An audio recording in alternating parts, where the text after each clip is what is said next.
All right. Hey, everybody. Welcome to episode 4 of the Enlightened Neanderthals podcast. What the hell was this one about? You were mad at gun laws. Jordan doesn't want to adapt to new world living. And I say the word technology way too many times. Fucking A. I hope you guys enjoy this.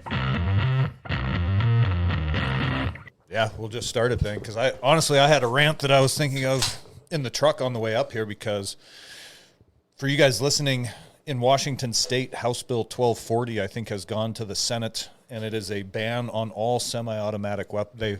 First of all, they defined any semi-automatic firearm as an assault weapon, even like a .22 rifle, right? Yeah, they will all be banned. Ruger 1022 is under attack, right? Sons of bitches. What about like a pistol? Or it has to be a rifle platform? Anything semi-automatic. Well, rifle so or any pistol. Glock then? Yes. The pistol thing, it has to have a shroud around it. I forget exactly what the wording was. But Oh, so you'll still be able to buy a 9mm pistol? yes. Oh, okay. Yes. But, I mean, that's next, right? Yeah. It's just a death by 1,000 cuts. Yep. You know? So they're not illegal to own if you already own one, but you will not be able to buy one probably by the end of this week because it has what's called like emergency order status. So as soon as the governor signs it, it's going to take effect like that moment, which is fucking bullshit because it's under the guise of public safety, which anybody who walks around any of our cities knows. Our elected officials don't give two fucks about public safety. Like everything is littered with drug paraphernalia. There's violent crime all over. I mean, spoiler alert, drug addiction comes with violent crime. And there has to be, obviously there's some sort of distribution network getting all this heroin and fentanyl into the Puget Sound area. So for these guys to do this under the guise of public safety, I don't know how more people don't see. I mean, am I the only one that sees the hypocrisy that our governor and the attorney general, Bob Ferguson and Jay Inslee, they don't give a shit about public safety. This is clearly an agenda-driven thing. I don't know. And it makes me fucking mad. Yeah. I mean, it seems like it goes after assault rifles more, but if you want to keep going down that public safety guys, like aren't handguns when people are shot, that's normally what they're shot with? Yeah.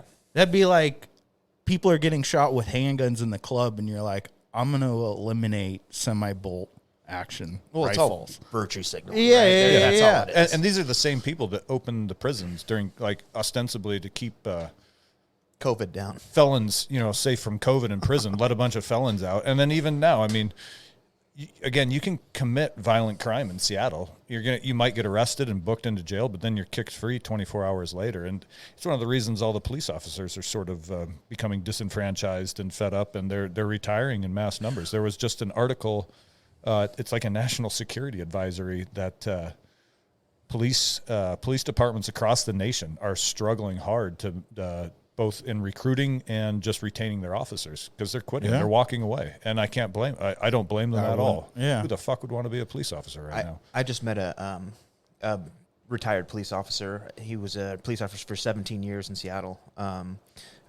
He's working the gun counter now at the farm store.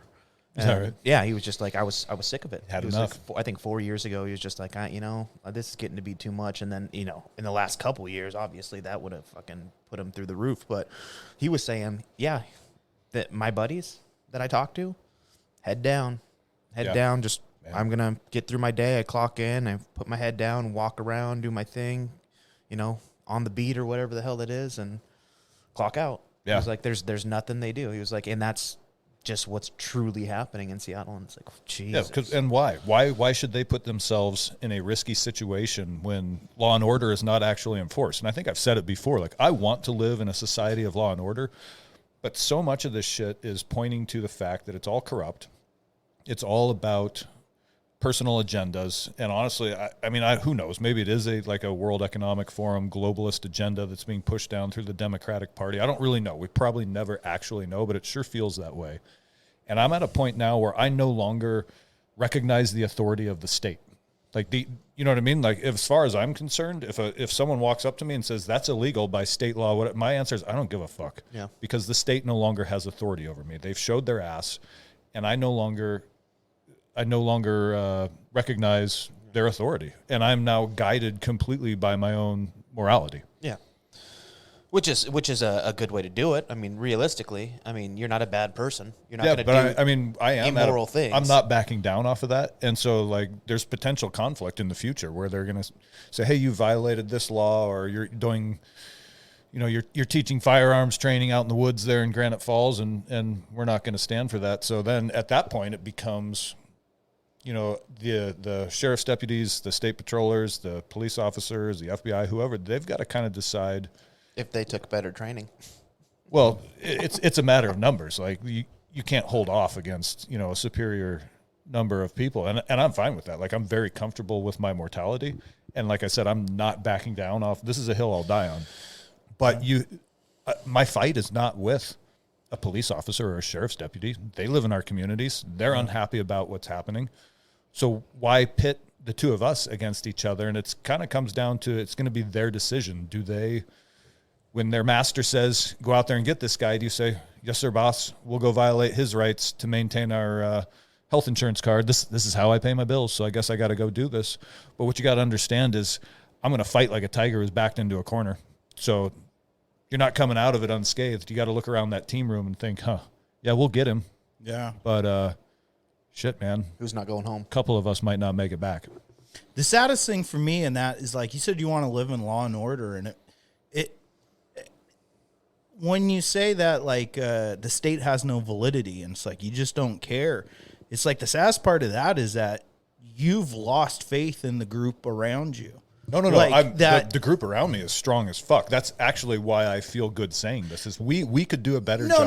No. I mean, like, because I'm always on the side of things could always be better. People could be this altruistic, amazing thing. And that when greed or corruption takes over, like if you had a parent that was a severe alcoholic or drug addict, right? And they're telling you the rules of the house, but they're so fucked up in their rules, in your heart or just practical common sense, what they're saying is not right.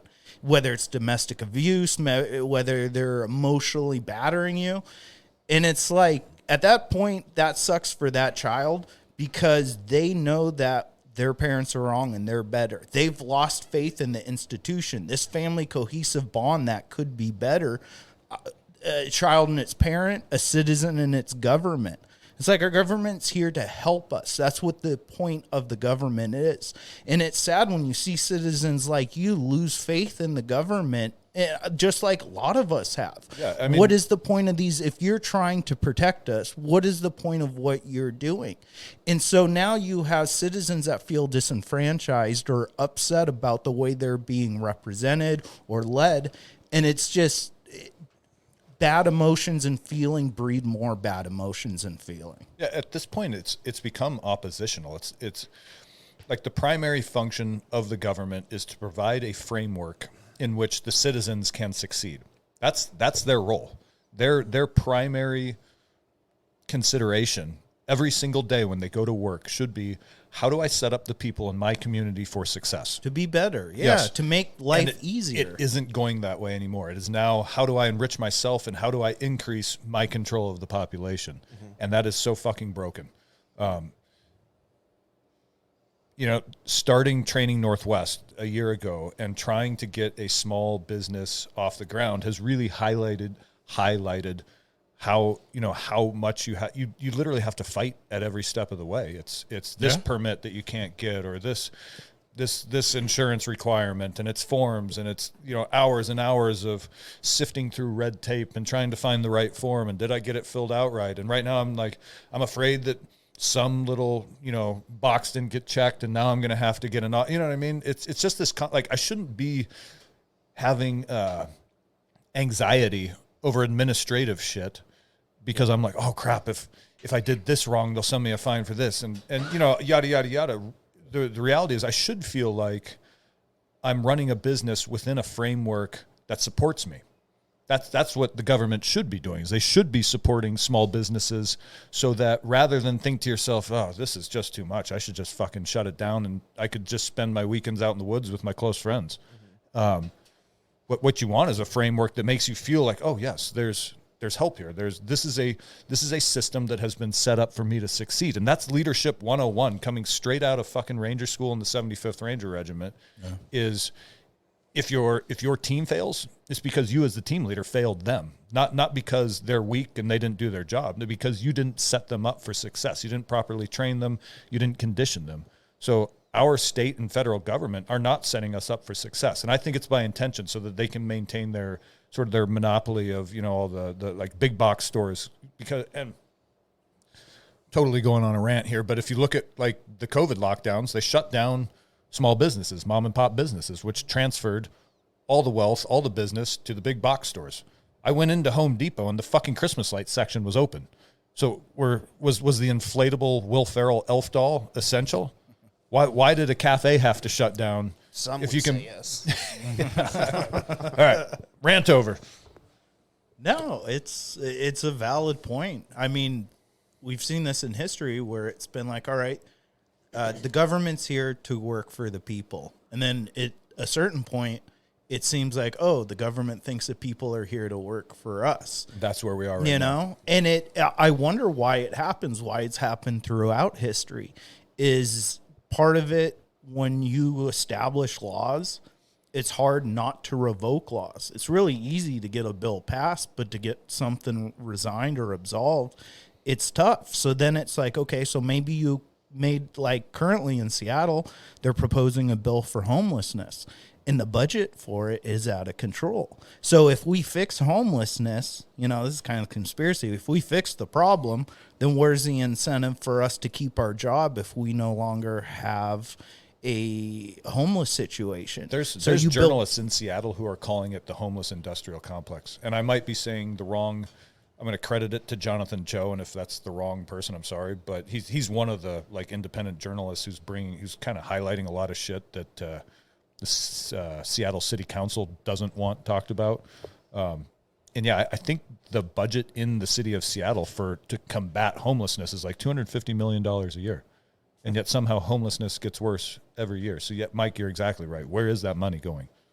Yeah. Well, hang on. I'm having headphone issues here. Oh, I'm taking sorry. those off. And I keep cutting you off, but I'm all fiery hot with hotness here. No, but that's the idea of like, what is bureaucracy? It's the clogging up of the systems and having too many things that something can't operate efficiently. I mean, think of it, let's take a human body, right? And now you're putting all these interferences inside the body. You're putting too much drugs and alcohol. You're putting too much bad food. You're putting too much emotional abuse, and it's interfering with how this thing's supposed to work. Yep. Yeah. Yeah. The whole thing for me is just like you said, when you go to do your small business stuff, like it's, I got to jump through 5 different fucking rooms with 18 different people, and they're all going to tell me do this, do that, do the other. Like I've listened to Greg about getting the permitting. Getting a permit to build a pole barn on your own property is ridiculous. Yeah. And the crazy thing, like if you guys have heard his podcast, he's probably told the story 100 times that it's just a bribe. I mean, that's all this shit is hey, your building is sitting on a wetland. You can't build it. But if you give us $5,000 in wetland offsets, then you can build it. Like, what is a wetland? You've literally made up something to sell that doesn't exist. Yeah. And I just saw it was in the Seattle Times the other day. Washington State had made, I want to say it was like $300 million auctioning off greenhouse gas credits or carbon credits. And I was what is that? What is a carbon? What is that? What is a carbon? They literally made something up and then sold it for hundreds of millions of dollars. It's the NFC for Yeah, friggin' no the shit, left, yeah. Yeah. It's and you know what I mean? So it's probably, if you want to, build something like we're talking, large scale commercial or industrial construction, you probably need to have these credits in order to get your permit. Again, to get your permit approved, you got to jump through all these hoops. Yeah. So did you buy your carbon offset credits? Yeah, well, that's the same thing with like the guns, right? Like, a short barrel rifle. You can't have a short barrel rifle unless you want to pay us $200. Then it's totally not a public safety issue. Then it's cool. Then it's cool. Well, that $200 made it safer. Yeah. It's like with my boat. Like every year I get new tabs for my boat. I have to pay, it's like $80 goes towards it. They itemize, you know, like when you buy trailer tabs or anything, it itemizes what some of it's going to. And one of them is like $80 for a boat salvation fee, you know, and they're like, all these boats out there that crash, we got to go pick them up. And it's like, I've never really seen a bunch of just stranded. How many boats are getting crashed that you have to do this? Or when I insure my boat, which you guys make me do to drive it out on the water, most boat insurance come with a tow and salvation insurance for it. So it's like, yeah, they're, of course, they just want to keep taxing. I mean, that's kind of why libertarians exist, I feel. That whole idea of smaller government, it's like, okay, what's the most we can do for the least amount of money, allowing you the most opportunity? Or, yeah, like a limited, create this framework for the citizens to succeed within and stop right there. Because, I mean, we take a have break. to. Yeah, we have to pay taxes. We need infrastructure. Yeah. It's not like we're crazy people saying down with the system and we're going to burn it down and build it up. It's like, no, man, you have to have fire, police, teachers, infrastructure, food coming in and out, rules, regulation. I can't have some huge chemical company dumping all kinds of poisons in the river. But it seems like those big chemical companies, like you say, you want a suppressor, pay me $200. Yeah, pay me a $200 chemical spill suppressor fee. Well, Yeah. the crazy thing what is, what was Pfizer's, like their biggest fine ever paid was like, what was it? Oh, it was $1 billion right as COVID was Right, hitting. but One they- to the DOJ, and then they had to pay out 70,000 people. But the product that they made, that they got the fine for, they made like $10 billion on. So So they net, only their net was The $9 $9 billion billion. cost of profit. doing business. When Exactly. you're that fucking rich. But then that turns, like, what's a slogan? One person dies, it's a tragedy. 1 million people dies, it's a statistic. And that's kind of what it is. I mean, when you get to where your bottom line is the only thing that matters because you have investors, and the more money you get with special lobbying and interest groups, you can persuade and fund them to get your business even more money. I mean, that's kind of the problem where we get with greed. And I mean, you hear, I always say people that are like, the rich are horrible. The rich are horrible. It's like, yeah, some rich people are probably horrible, No, but they're not, a lot, because they create jobs or they create businesses to create jobs to keep, you know, if you're 25 and you just need a job and you need to work somewhere, you kind of have to rely on someone wealthier than you to hopefully have figured some shit out so that they can, and they need to hire someone. Yeah. And then not everybody has an entrepreneurial spirit. Some people want to just be there's nothing wrong with being an employee. It's great. Like you need to earn your way in the world. But without entrepreneurs, people who don't want to be entrepreneurs aren't going to have a lot of options, because if we're left with big box stores, those of you who don't want to be entrepreneurs, you're going to be left with working a checkout stand at Home Depot or delivering Amazon packages or greeting people at the door of Walmart. Fucking A. So what? No, I mean, but this is something that everyone feels. I mean, this is what everyone feels and thinks, but it's hard for people to really just be like, hey, what the fuck is really going on? Here comes my second rant. Is I think, So I think that these elected official type, you know, the Nancy Pelosi's, the Chuck Schumer's, the whoever fuck. It's both sides of the aisle. I don't mean to like just call out Democrats, because I think the Republicans are just as guilty. I think they look at us as human livestock, and our usefulness is to work the checkout lines, shovel, you know, take out the trash, yada yada yada, And vote. Yeah, and that's why they encourage weakness as a virtue, and that's why I think it's so important right now, and why I literally got off the bench in 2020 when I saw all this shit going on, and it's time to promote strength and masculinity and moral courage, because that's the only way we're getting out of this. And I was lifting weights in my garage today, watching the people that walk by, and it's all like 50 to 70-year-old women with their little purse dog, and they've got their fat husband kind of shuffling along behind them with his beer belly hanging out. That they made walk. Yeah, exactly. There was a fight about it. You need to go get your exercise, Yeah. which, yeah, you do, but walking around the block with the dog isn't going to cut it.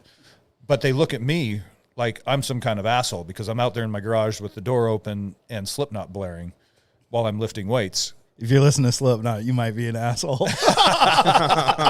I'm sorry, I have different music tastes than you guys. I have peer-reviewed studies that show listening to heavy metal at high volume improves athletic performance by 3%. All right. It's science, Mike. All right. Metal. But it's like, God, I just look at these men, and it's like, you guys have lost your way, right? And so, Well, right now, the biggest fucking thing is being the victim. yeah, You know, if you become the victim, you are controlling the fucking narrative of whatever happens. yeah. But that's why I'm sitting here right now. That's why I wanted to start this podcast. It's why I started Training Northwest, is because we need to get back to people being independently strong. And then when you seek independent strength in yourself, you're going to find yourself drawn, just like I didn't really hang out with you guys prior to 2020. I'd met Mike a couple of times at Greg's house. Yeah. And as I saw everything that was going on and realized, holy shit, 2019, I was working construction, racing mountain bikes, and coaching Little League. And I was pretty happy. It's not bad. That's a good life. It was a good life. But the economy was booming.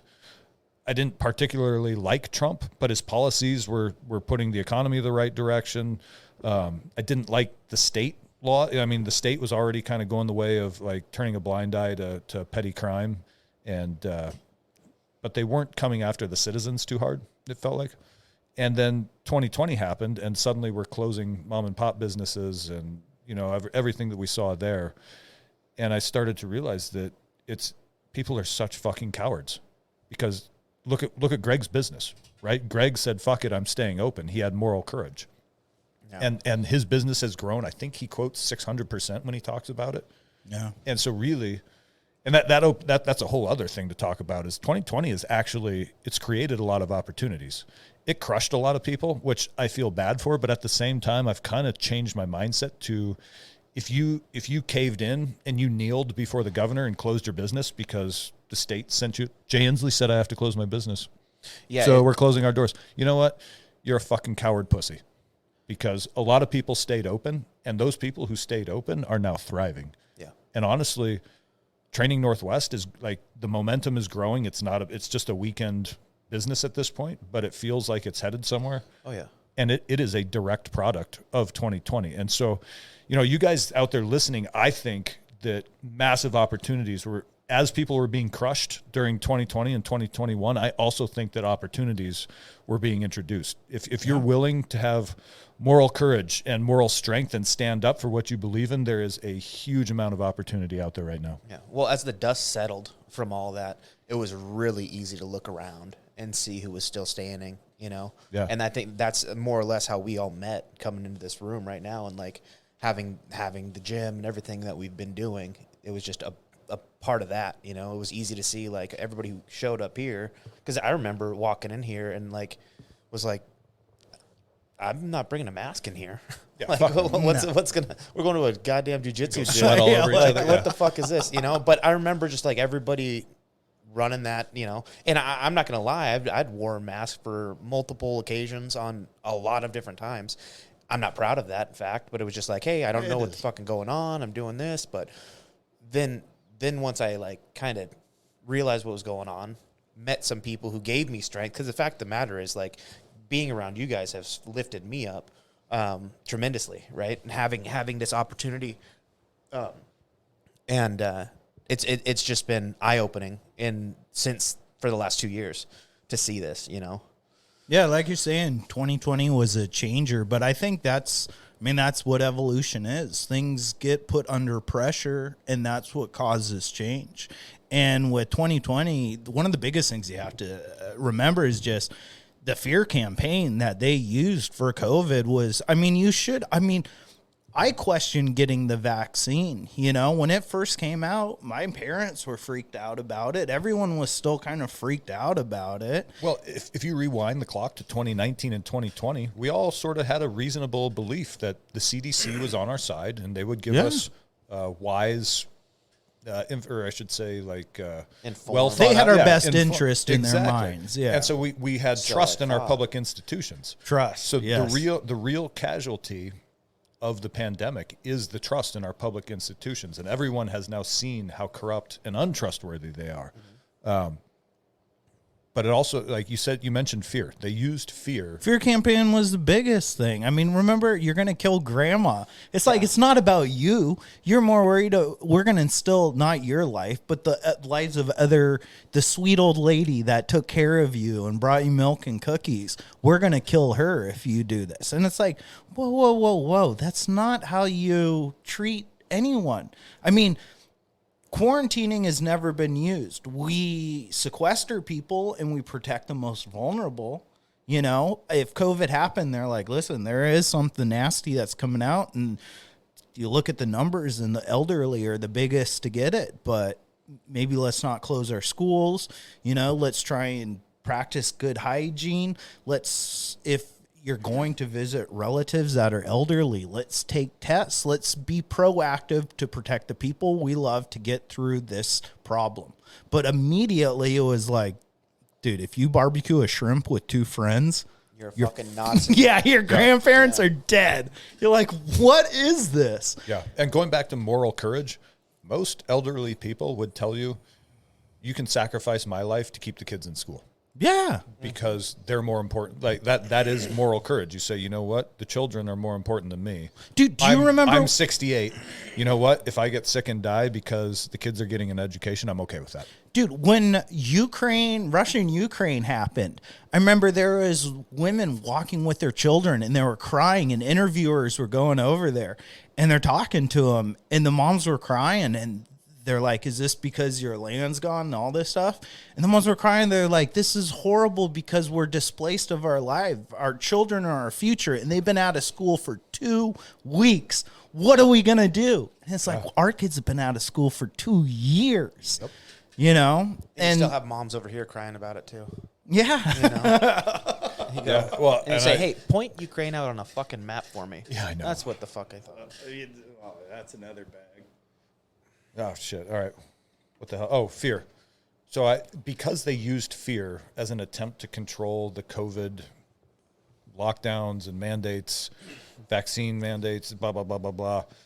Again, I think that if this is a movie, the way it's playing out, like, they have created the counter pressure. So, like, those of us who realized that it was bullshit and decided, fuck this, like, we're not going to be human livestock. We're going to stand up to this, and we're going to come at this from a position of strength and courage.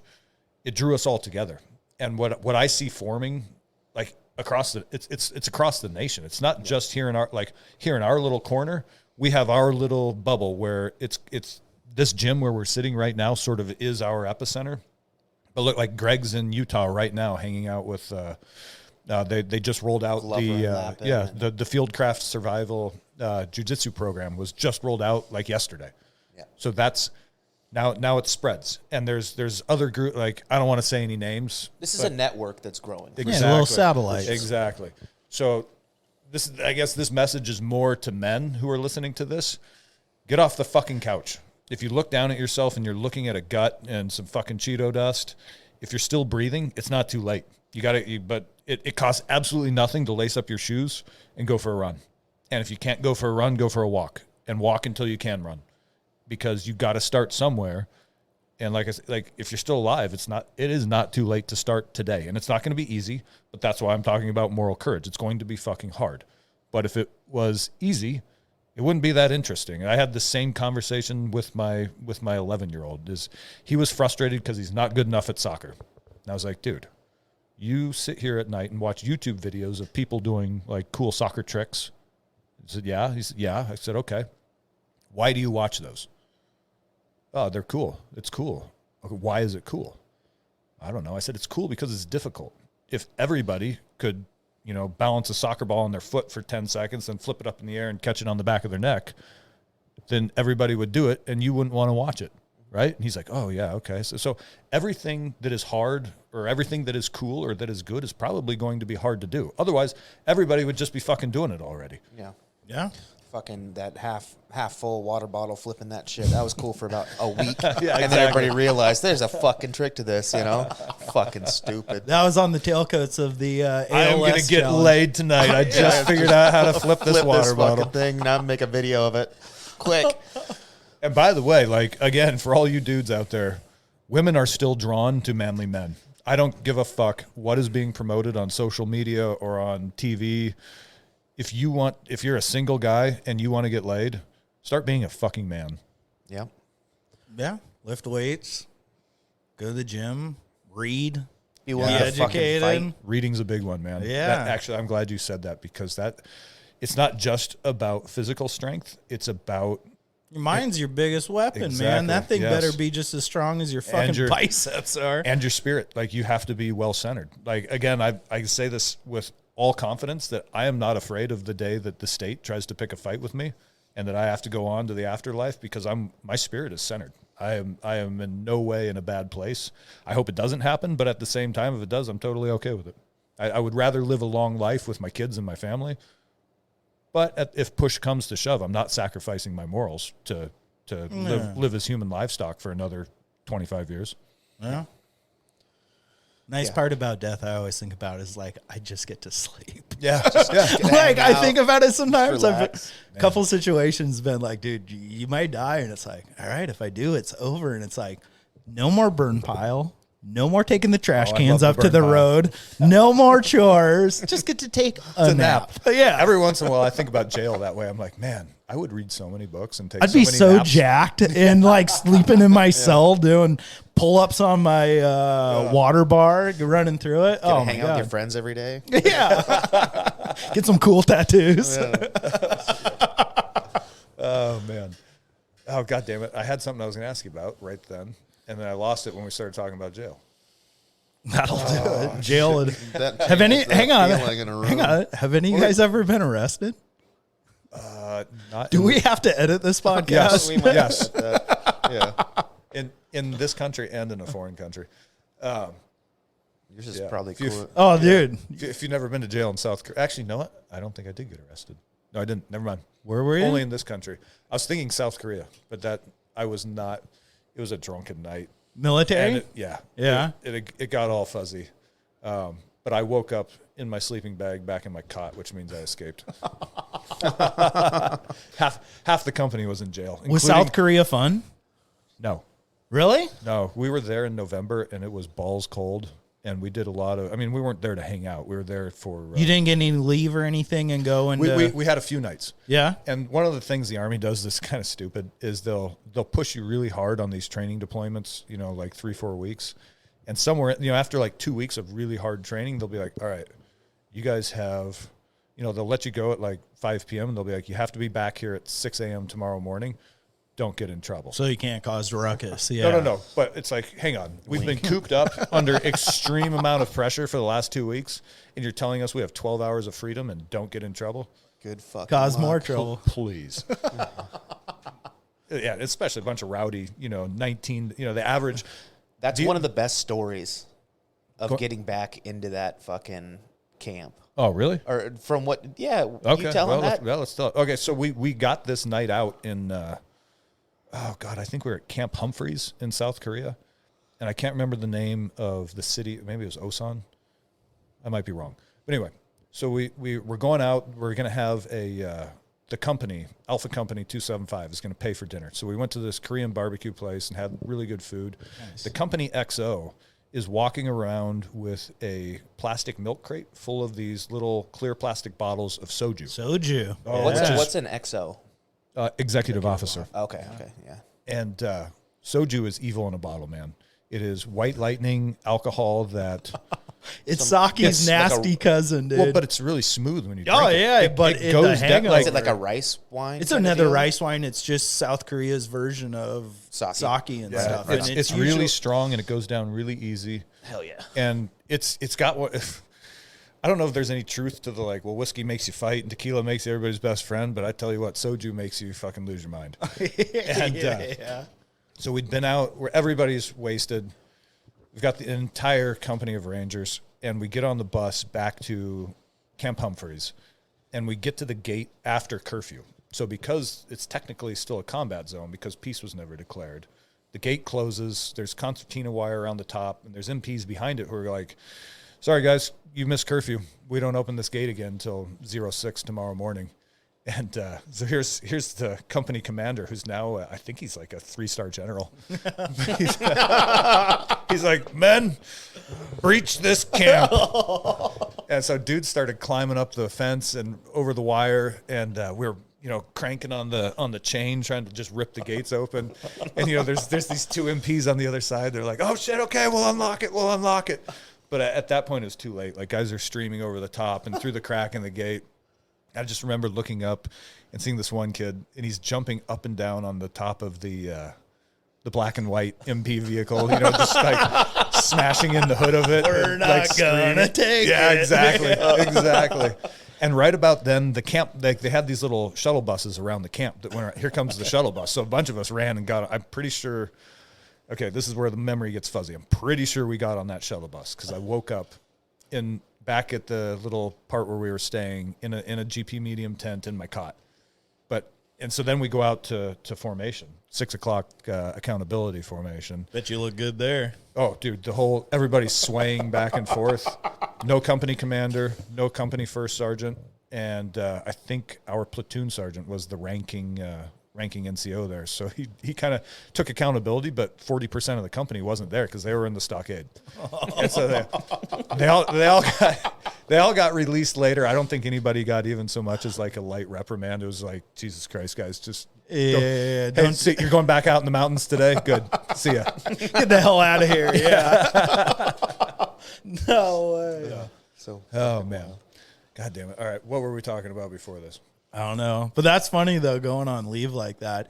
It is crazy, that mentality you'll get with a bunch of buddies. And it's like, dude, when you, like, even for us, like, we'll go hunting and we're in the woods for a bunch of days. And then it's like, let's go get a hotel and a shower and a burger and a beer and just rage. You're just so excited to be back in civilization. Yeah, it's like cowboys coming in off the range. Yeah. We're headed to the saloon. Yeah. We're going to get a poker game and a gunfight going.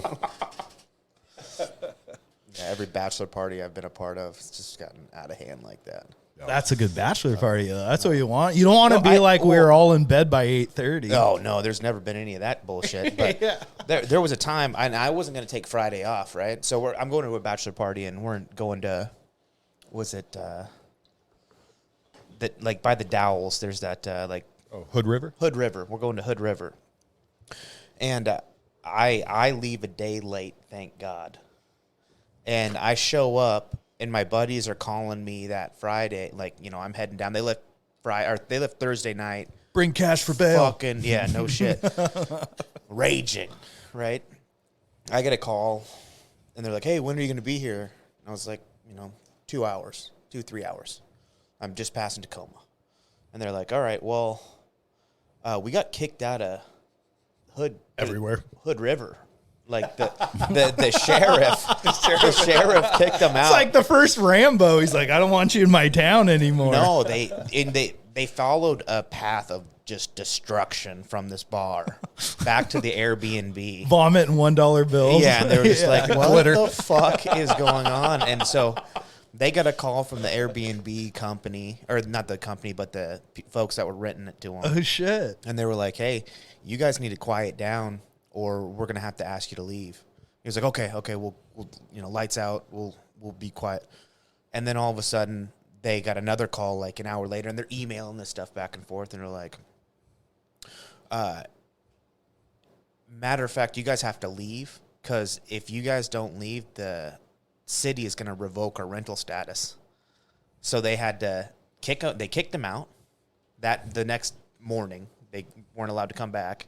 And then the sheriff ran into him and was like, you guys need to leave the town now. And so when I got there, I got 4 buddies hungover, just all fucked up, sitting on a curb. And then another buddy, they're like, oh, we're waiting for Dylan. He decided to go kite surfing. Took a kite surfing lesson. And I was like, what the fuck? So then everybody loads up, and one buddy's just fucking hammered and just needs to sleep. And we don't know what the bachelor party just started, so they were like, well, we don't want to go home. So one buddy ends up renting a cabin in the middle of the woods, and we fucking just go out to this cabin and just got annihilated. It was awesome. But yeah, they still can't rent stuff in fucking Hood River. And they're outlawed. Yeah. No shit. It was hilarious. That's kind of funny. I I remember after high school, some of my close friends are like, we're independent. We're going to get a house. And all three of them went in on a house. And they lived there for maybe, Renting a house? yeah, they were renting a house. And they lived there for 3 weeks. And I think every weekend they got like a noise complaint and stuff like that. So then by the 4th week, they got a letter. And they're like, you're evicted. And they're like, we're having an eviction party. Dude, it was the most epic party I've ever been to. I mean, they just didn't care at that point. Yeah. Well, Barbecues getting thrown off the porch. Oh, stuff, dude, yeah. it was beyond. Yeah. The cops showed up. I mean, it was great. It was great. and that is why I don't want to buy a rental house. Yeah, right. Fuck. Yeah, I in high school went to some party, and I felt bad for the kid because his mom was kind of a piece of shit. Had a big, nice house and everything, but she was kind of an absentee mom. So the kid's kind of a weird kid anyway, where he's like, house party at my house, you know, my mom's not in town. And his mom, I guess, just like took off with her boyfriend and just like hadn't come back for like 4 days or some shit. And he was like, fuck it, let's get wild. And then we get there and he's just like, destroy everything. I was like, what? And I'm having to like calm some buddies down. I look over, I got a buddy just beating the shit out of his fridge, and like other buddies are throwing the fucking barbecue off the deck. It's like, and by buddies I mean just acquaintances. I was never that kid. Yeah. But yeah, it was fucking wild. People fucking punching holes through the wall, see if they can make shit. it. Yeah. Dude, as a kid, I was so scared of my parents and stuff like that. It's like to think of doing that to their house. It's like I would have to be a legitimate psychopath, like disassociated from any empathy or consequences. Like, Well, I was like respectful because my parents would leave and I would throw parties, but then it was like the next day I would just clean and clean up everything. When they came home, there was like no. I mean, part of it was not wanting to be caught, but part of it was also like, oh, if the house is trashed, my parents are never going to leave me alone again, you know. And I want to be able to have a little party with my friends over. So, were you a good partier in high school? I feel like not a lot. I missed like everyone I know. They're like, oh, high school parties, high school. I felt like I was always so busy with like snowboarding and just kind of doing stuff, and I was party light. Party light. Yeah. Yeah. And I honestly didn't drink much. I smoked a lot of weed. Okay. Just because the first time I drank, I was at a basketball. Actually, you guys know Hoop Fest in Spokane, the big 3-on-3 tournament. Yeah. So the first time I ever got drunk was at Hoop Fest when I was like 15. And so we drank a bunch of beers the night before and then had to go play basketball on those asphalt streets in like, 98-degree weather. And it was just fucking miserable. And I remember thinking like, all right, well, if this is what a hangover feels like, I'm done drinking. Yeah. And so for the rest of high school, I just smoked pot. And every once in a while I'd drink like a beer or two, but I never really fucked around drinking in high school. Yeah. I feel I missed that high school experience. What about you? Well, I didn't drink at all in high school until I take that back. There was a couple times I did, but Until freshman year. Yeah, well, wrestling kept me out of doing all that kind of shit. There was always a tournament or, after the normal season, it was the freestyle season and the kind of all that. So that kept me out of a lot of trouble. And then like my senior year after state, it was like, let's fucking go. And, haven't stopped since. Yeah, no, that kept me out of a lot of trouble. I mean, I had a bunch of buddies getting arrested and shit, like just MIP stuff. That's just I running remember from the hearing those cops stories. I was always crazy. It's like, what did you do this week? And they're like, cops came, busted my party. It's like, dude, I was in my underwear playing Sonic the Hedgehog. It's like, what were you doing? Everybody got thrown in the back of a paddy wagon, just like. But I was coming up right as Jackass was huge. So we were always pranking and doing just goofy shit and filming it. How many ER visits do you think that whole crew is responsible for? Hundreds of thousands, without question. Oh, yeah. Oh, are you kidding me? The number of fucking idiots who watch that show and were like... Everyone loved Jackass. That's what I'm saying. Well, it was funny to watch, but... For most, I shouldn't say most of us. A lot of us were like, "Yeah, but I'm not dumb enough to do that stuff." I'm sure there were a lot of people out there who were like desperate for attention or like, craving that. You spotlight. always had that one friend that's like, "I'll do it." We were 13. Like that was like we get a little bit of time away from the parents, and Jackass is a thing, and one buddy's got a camera. Oh fuck, here we go. You know, How long till a nut stapled to your thigh? yeah. Oh man, snorting pixie sticks and fucking. Jordan's over here putting staples through the empty side of his sack. Like, watch this, guys. I'm just glad we couldn't get any views on that shit. You know what I mean? Like there man. was no social media back then. How happy are you that? Damn. Yeah, That's another point. Another reason why I've always said I am so happy I got through my 20s before everybody had a cell phone camera. yeah. Fuck, I'm glad I got through high school before there was. Dude, some of the shit that people do now, I think just for attention to. Yeah.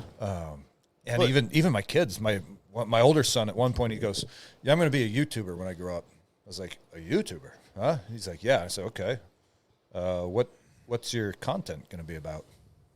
Like, "Oh, I don't know." I said, "Well, before you can make content that other people want to watch, you're going to have to go do something interesting. You're going to have to kind of live that life for, I don't know, a good portion of your life so that then you have something to offer, right?" And he was like, "Oh, yeah, I didn't think about that." Like in his mind, he's just going to get a cell phone camera, sign up for YouTube, and start making money. Be famous. Yeah. Yeah.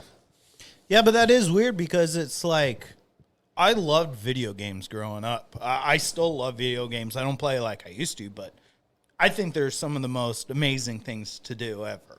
I think when the graphics are incredible.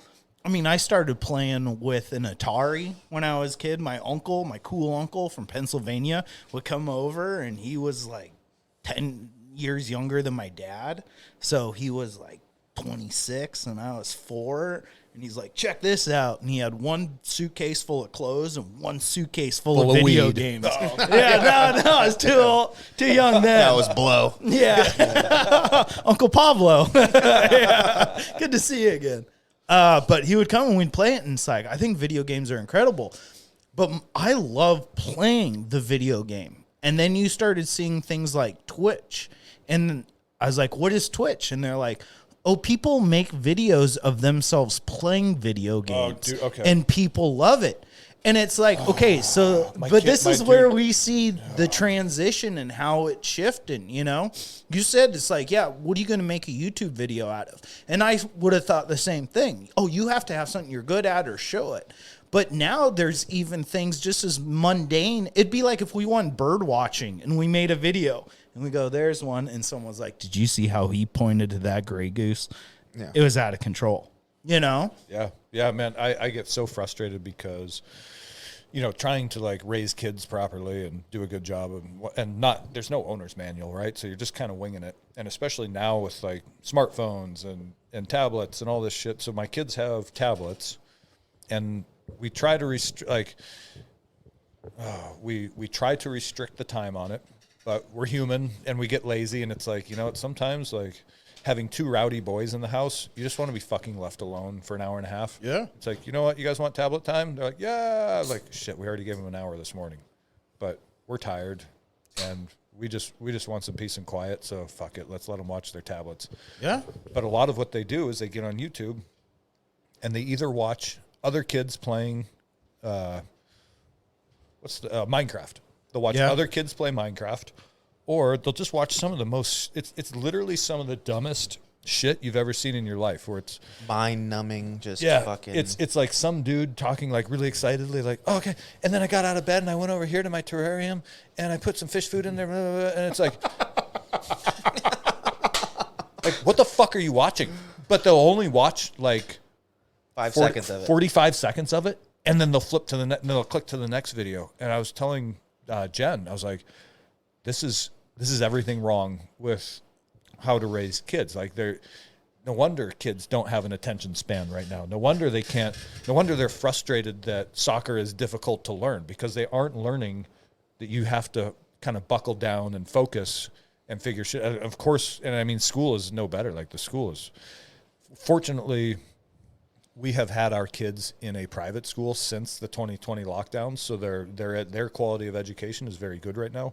But I think we're going back to the public school system next year, and I'm straight up like afraid of the quality of education they're going to get. What do you think that little 45-second thing is?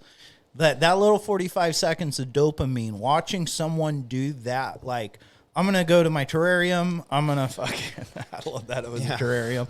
I'm going to spray this plant with some water.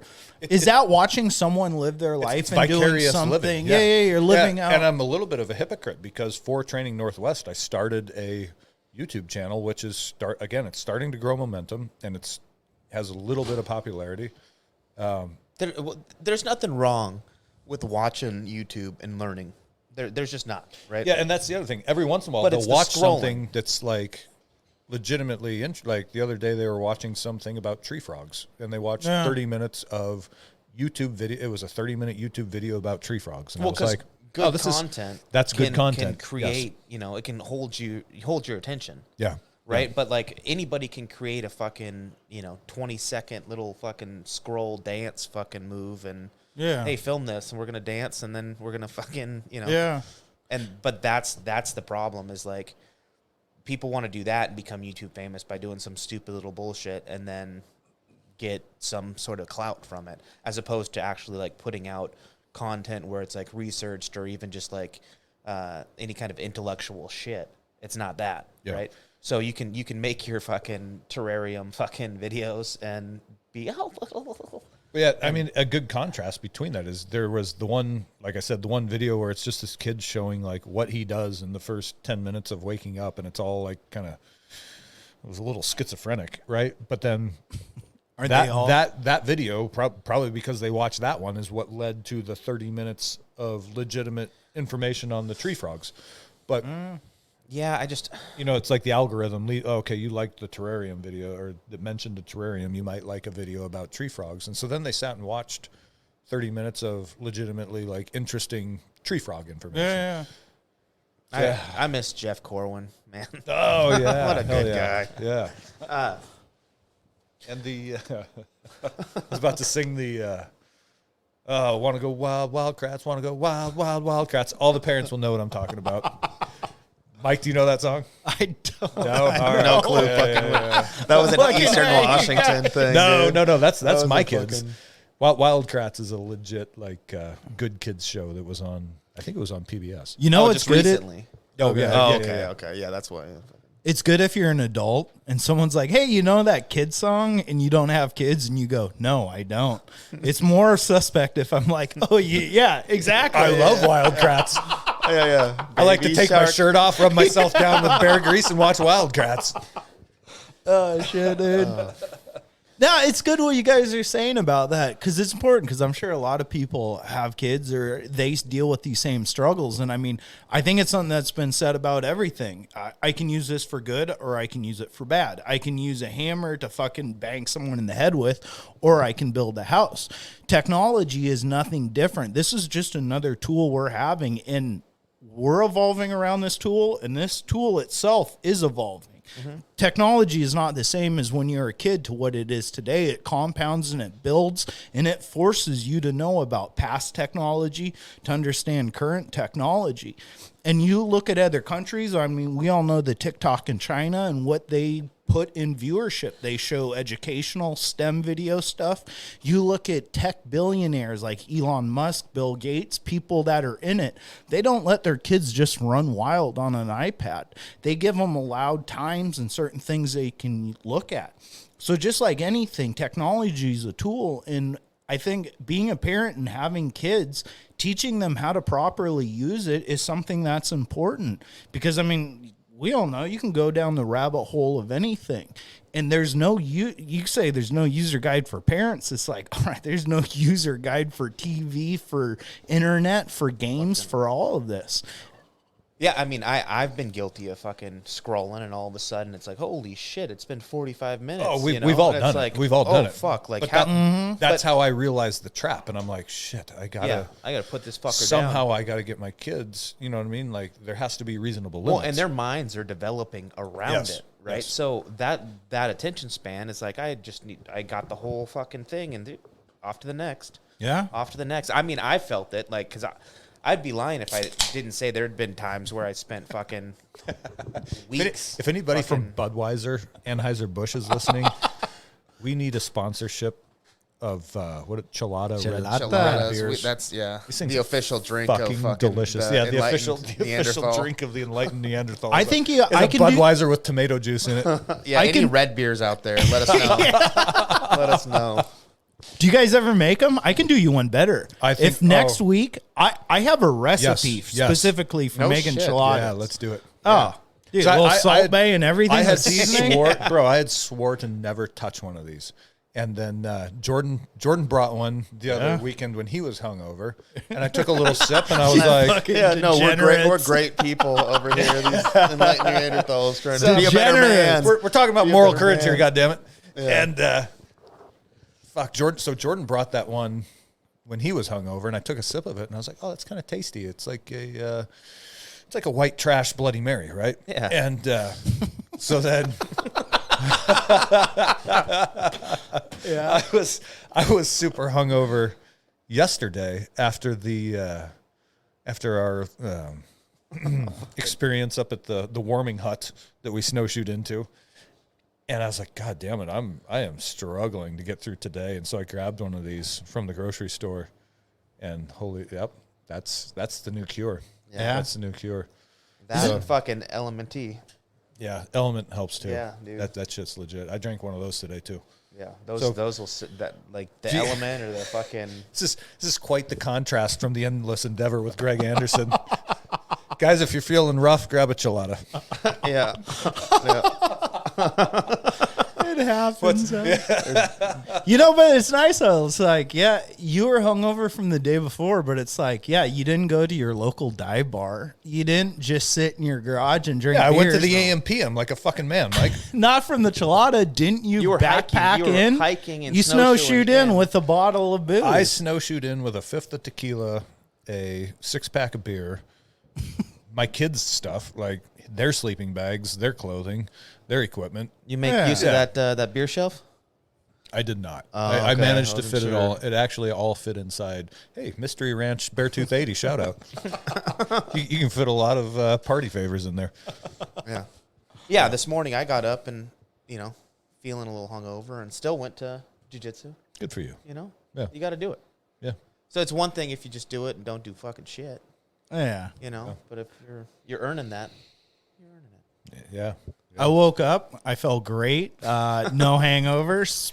Sprinkled some cold, fresh water on my face, and then went out and did a burn pile. Oh, there Yeah. you go. Yeah, that was my whole weekend. Dude, there Were you is literally nothing I love better. Were you were shooting your bow? Yeah, I was shooting at my house. I shot for an hour and 20 minutes today. Had one of my buddies come over at noon, and we just shot arrows. Burn piled all weekend. It was awesome. There's nothing better than a burn pile. Oh, Do you? it's. I don't. Do you consider it a chore? I consider it like my best weekend. I mean, I've got 5 acres in which I'm trying to turn over and flip and make better. So technically everything's a chore, but I much rather do a burn pile and chainsaw and do that whole rigmarole. Maybe have a couple beers like you gentlemen, but not press the envelope. Do you chainsaw and burn irresponsibly without beer? No, I'm certified. Okay, good. Yeah. So if you're chainsawing and burning, and you don't have a 12 rack of silver bullets close by, we're gonna have to talk. You got it. You got to have something to rehydrate in front of that hot furnace. But yeah, it's fun. But the whole time, so my neighbor that lives right next to me, I think he worked for, what's the branch of military everyone makes fun of? Coast Guard. Coast Guard, yeah. All right, there we go. Thank you. So he works for the Coast Guard, and he's retired from them. But he was some sort of communications guy, right? And he does crazy ham radio. Oh, like yes. they bounce it off the moon, Yep. and then that signal goes onto the other side of the Earth, and then they can pick up transmissions from the dark side of our planet using the moon to reline a sight it or rebounce it and stuff. That's a valuable friend. He's an interesting guy, and he's always gone on business. He's always in the Pacific doing work, but then he'll come back for a couple weeks, and every time he comes back, he has to redo his radio towers. And so I'm out there burning, And I look over, and there is a scissor lift. And these towers, I mean, he's my next door neighbor, so they're like in my backyard pretty much. I got my nice garden, I got a pond, and then I have a huge 5G tower right behind my house, it looks like, right? And so he's up there in a scissor lift, and he's got a guy climbing a tower, and he's tethered in with the rope. Oh, and I wonder, is he contracting out to like AT&T or Verizon or somebody? I don't think he's for phone. I think this is all through his work. This is and his stuff. private tower? Yes, this is his own private thing. Because you, if you have land, like AT&T or whoever will approach you and ask if they can lease space to erect a tower. Yeah. I did it right in Snohomish outside my parents' place in the flats. Okay. So you think these are his? These are his absolute private equipment. Yeah. Okay. He's talking to the Ho Chi Minh Trail. You know what I mean? Like, he's communicating. But he's got this guy climbing up there. He's in the scissor lift telling him what to do. I'm watching this. I'm having fun now. I'm throwing logs on the fire and enjoying myself, maybe cracking open a beer, watching that neighbor.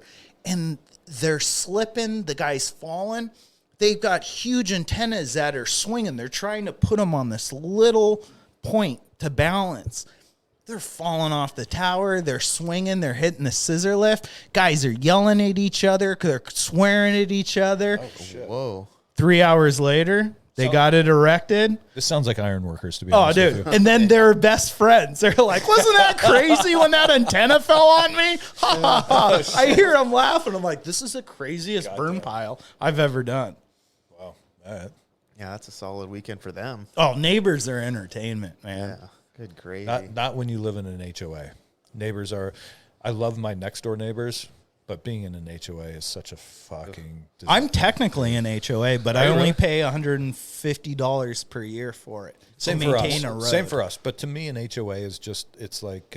One more fucking Yeah. thing. Remember the kids who wanted to be the hall monitor in school because they wanted that little bit of authority. Yeah. That's me, your that- HOA president. To me, that's anybody who asks to be or who signs up to be part of the HOA. If you're willing to step into that role, you probably have that mentality. I'm lucky. We have a badass HOA. No one cares what you do on your property. Oh, good. You can paint your house the Seahawks colors like a douchebag if you want. No offense if you're into the Seahawks.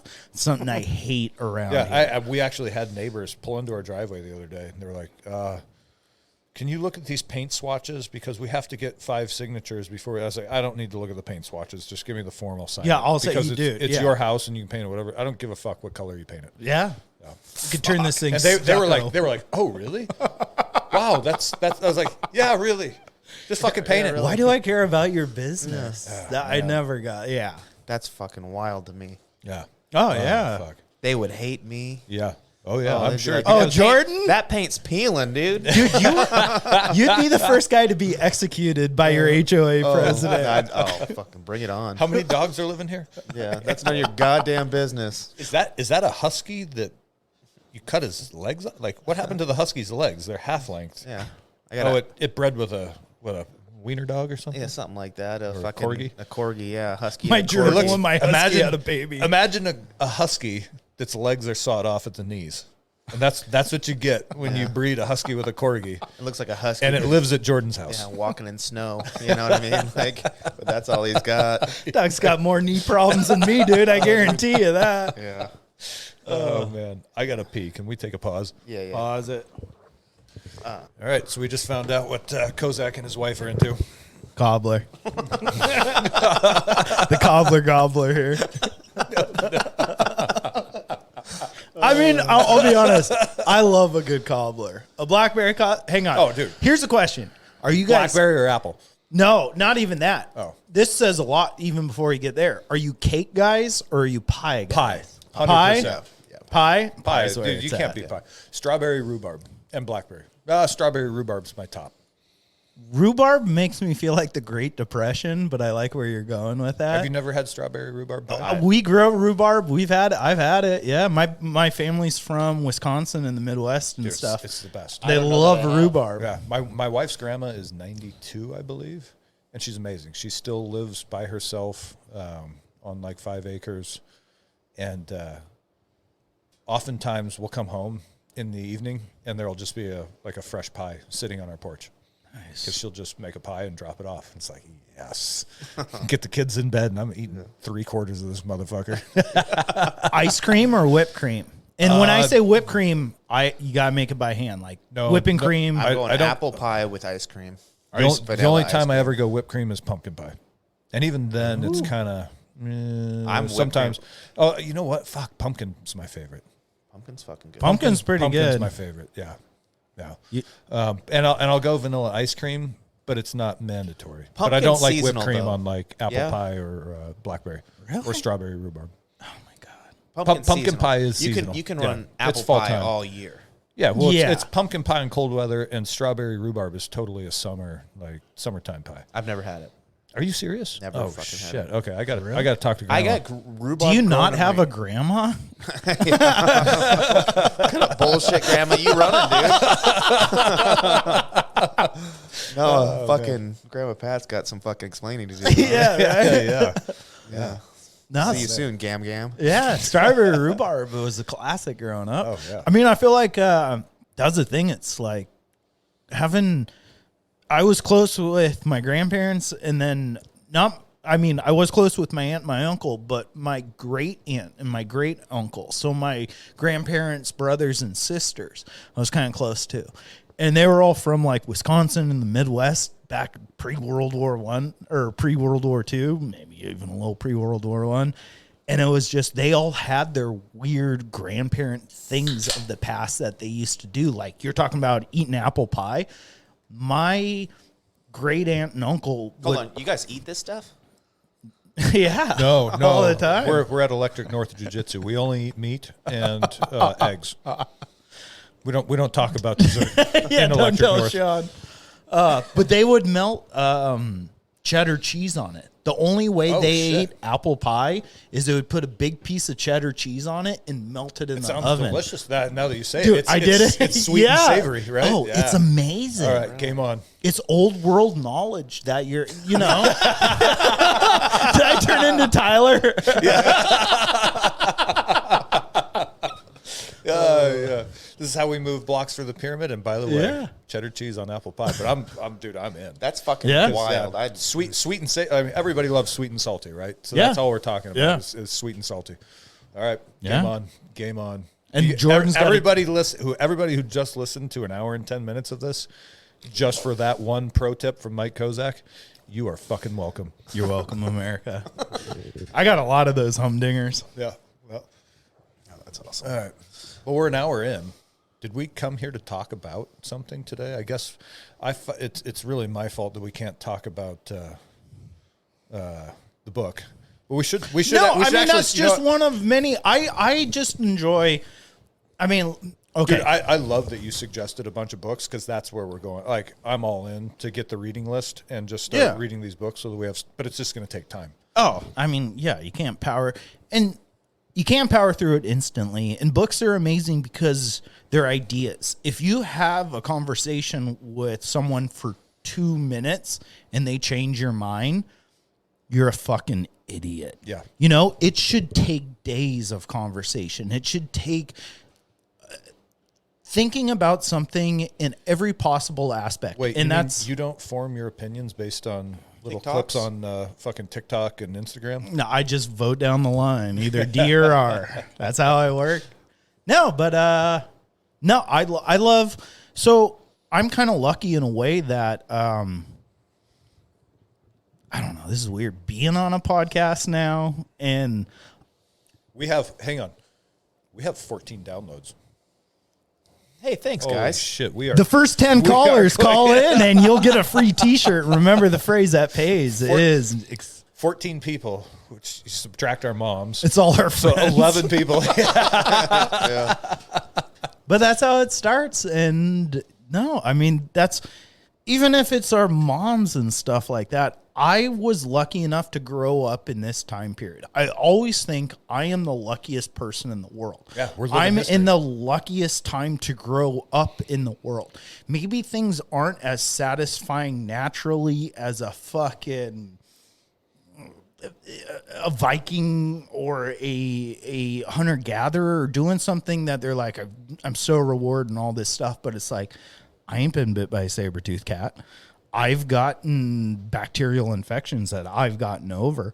I feel extreme. What was her name? Becky. But I feel extremely lucky to be where I am, and Yeah.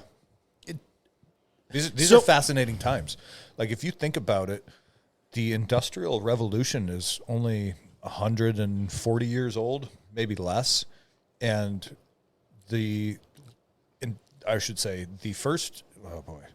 Industrial Revolution, as we talk about it, is all based on mechanical steam-powered engine and stuff mechanical like that, advantage. yeah. And look what that did, though. Having those things, like, look at Marxism, look at France, look at all the revolutions when that started happening in the 1800s, when you started getting automation, and it changed work, it changed worker-employer relationships. It started philosophies with Marxism and communism and basing more on what it's like to treat people that work for you now that you can hire more. Yeah. Well, but now we're on the precipice of another thread of technology, which is electronics. I shouldn't say precipice. We're in the infancy.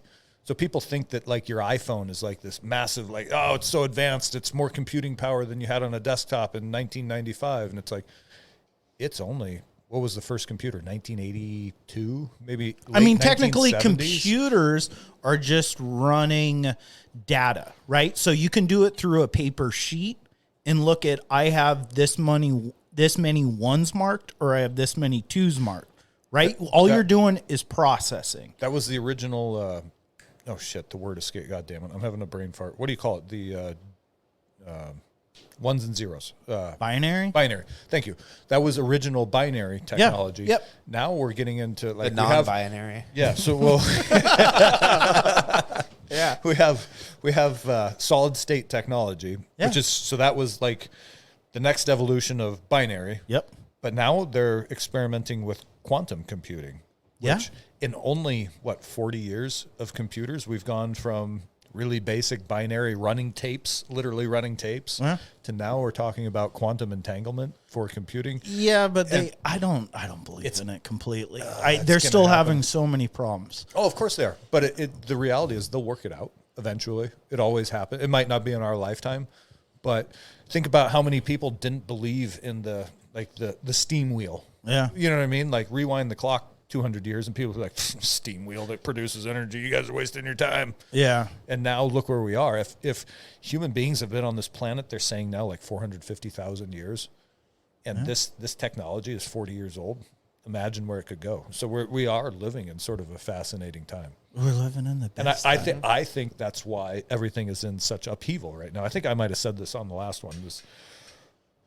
We're in a new age of information where the legacy funnels, which were, you had like the four, ABC, NBC, CBS, and Fox. Maybe Fox, they came along a little later. Isn't that Rupert Murdoch? Yeah. With Fox and stuff? Yeah. So you had your three main channels. Like, everybody got their news from Walter Cronkite, right? And everybody's kids came through the public education system. Mm-hmm. So everybody's information was very tightly controlled. And now we're in this wild west of, you've got this little thing in your pocket that connects you to the world, and you can spread ideas like fucking wildfire. And I think part of what we're experiencing is humanity learning how to deal with all this information and all these ideas. Like, it's like, holy shit, we're so used to this channelized information where it's everybody gets the same, like, no matter where you are. Well, look at what we're doing right now. Yeah. You know what I Yeah. mean? No, Like, we're spreading ideas. Yeah. Some kid with a fucking terrarium out this- there just making it happen, He's like, oh, they're making fun of me. That's 14 new probably- downloads I too, was though. gonna say, he's some skinny nerd, but it's probably Hayden. He's going to come choke us all out. Yeah, no shit. Yeah, but it's a fascinating time because we're living in the wild west of information where ideas are proliferating like crazy, and it's going to cause massive disruption to established sort of normal systems, governments and infrastructure. That's a beautiful. All of the above. Yeah, no, it's a beautiful word. What you said was disruptive. I forget who wrote the book Bold, but it's a good book, and the guy really emphasizes on disruptive technologies. And what disruptive technologies are things that came out that we didn't really see. We thought they were coming out, but they changed the world dramatically. And you could take it for something like the internet, right? It changed how you communicate, how quickly things happen. But you could take it for other things, like we're all into martial arts. Look at jiu-jitsu. Gracie changed the way the UFC was fought. Like when you're a kid, you're like, dude, karate's the best. And they're like, no, kung fu's the best. But a disruptive technology comes through where a guy in a bathrobe just wrestles you and he fucks everything up. Well, that's disrupting what you think the norm was. So when a disruptive technology comes through, it forces everyone else to change. And one of two things happens. Either you adapt and you get better and you learn how to change with that, or you go extinct. Because when things are disrupting, it fucks up the ecosystem. It changes the entire playing field. And when you say disruptive technology, to me, my lights go off because that is a very key word in anything we did. If I was to come here and just instantly drop a bomb on you about, I don't know, whatever, say I had all the election information or I had this, what would it do? It would change how you thought about the world and how you have to go about it. And technology is one of the biggest things, I think, because we're all here because of all the technological advancements. I mean, you live in these little communities. You all have a job you can go to. You get your gas pumped. You have a car to go in. All these things are technologies that were built off the past technologies. And so everything disrupted the system. And so if you take a hierarchical graph of compounding technologies, it would have to show that we're at the most complex. So therefore, the most disruption has to be occurring now than it did in the past. Fuck yeah. I love the way you said that. Yeah. That was good. There's, That's tough to follow, Jordan. well, it's I go back, right? And I may be one of those motherfuckers that's going to be extinct, and, that's what it is. I always joke Coloring about, books are not going away. You'll be fine. well, thank God. No, well, I mean, I just look at like tools and things that I enjoy, and for whatever reason, all of this stuff is happening, and there's AI doing all this different shit, and there's Chat GT or GPT, hell yeah. the fuck. There's the I've used it where you can describe a picture that you want, Dude, those are nuts. and like mid dream or mid something or another. There's you just type it in. You go, okay, I want a caveman drinking a beer on the mountain with snow, and all of a sudden it fucking makes an image. And then the more you want it to look a certain way, you just start adding and describing what you want, and then all of a sudden it's doing all this crazy shit and making it more how you want it. That kind of technology, and that's AI just making man, if they ever connect that to our brains, it could be a problem because you'd literally just get one long printout of like boobs. Yeah, just big Boobs. titties everywhere. Boobs. Boobs. Can't get past my titty firewall. Yeah, but my problem is like What actually goes on in there's their something. brain? Well, there's something about all that shit that I just don't like, and I want a fucking sharp knife and to sit by a fire. Hang on. So I got a question. Oh, yeah. Getting away from, because we are not we're organisms and we're not electronic fucking tech, right? So there's something about getting back to our base. Our brain's binary, though. It's you're not right. analog. I know. We You're are a meat computer, though. Yeah. That's why there's something so interesting about how we're evolving towards this stuff. But we are drawn toward basic shit, I think, because Yeah. to your point, I bought that Gransforsbruck little hatchet thing. Yep. Oh, It's a sweet hatchet, and I had it with me snowshoeing the other day, and I was looking at it, and I was like, man, this is my favorite possession. I have a few prized possessions, and it's like the .22 rifle that my dad gave me when I turned 12, this hatchet, yeah. and a hunting knife that I got from my granddad. Yeah. That's made out of like really high quality steel. So these are all like really basic pieces of equipment, but I just fucking love them. Well, and it's at the lowest level that is what you need to maintain life, Yeah. right? You need fire, you need heat. It's Maslow's Hierarchical pyramid, yeah. principles of food, water, shelter are the base, and then the next level up is safety and security. And before you can get into like the upper levels, which philosophy is like the peak, you can't sit around and think about philosophy if your food, water, shelter is not fulfilled. Yeah. Right. Yep. So you have to fulfill all these base needs before you can hope to move into the upper echelons. Which is interesting because like we go hunting and we think and we're doing all this different shit, and then it's like, oh, we're just kind of pretending out here. Yeah. We're hunting, we're gonna kill an animal. But you're like, not pretending though. You're using the advantages of people before you. Just like I said, my family learned to put cheese on a pie. Now that's going to be your favorite way of doing it. Think of like being a hunter, right? And we're going to go throw a spear and we want to stab an animal. So say we have a projectile on the front of our spear that's tied to the point of it. And this flint piece, this rock, just has one spear tip. It's just a normal tip, like a triangle, right? But then someone else, so you kill that animal, right? And it took a lot of times. You had to throw your spear in multiple times and it fell out and you threw it in again. But finally you got something.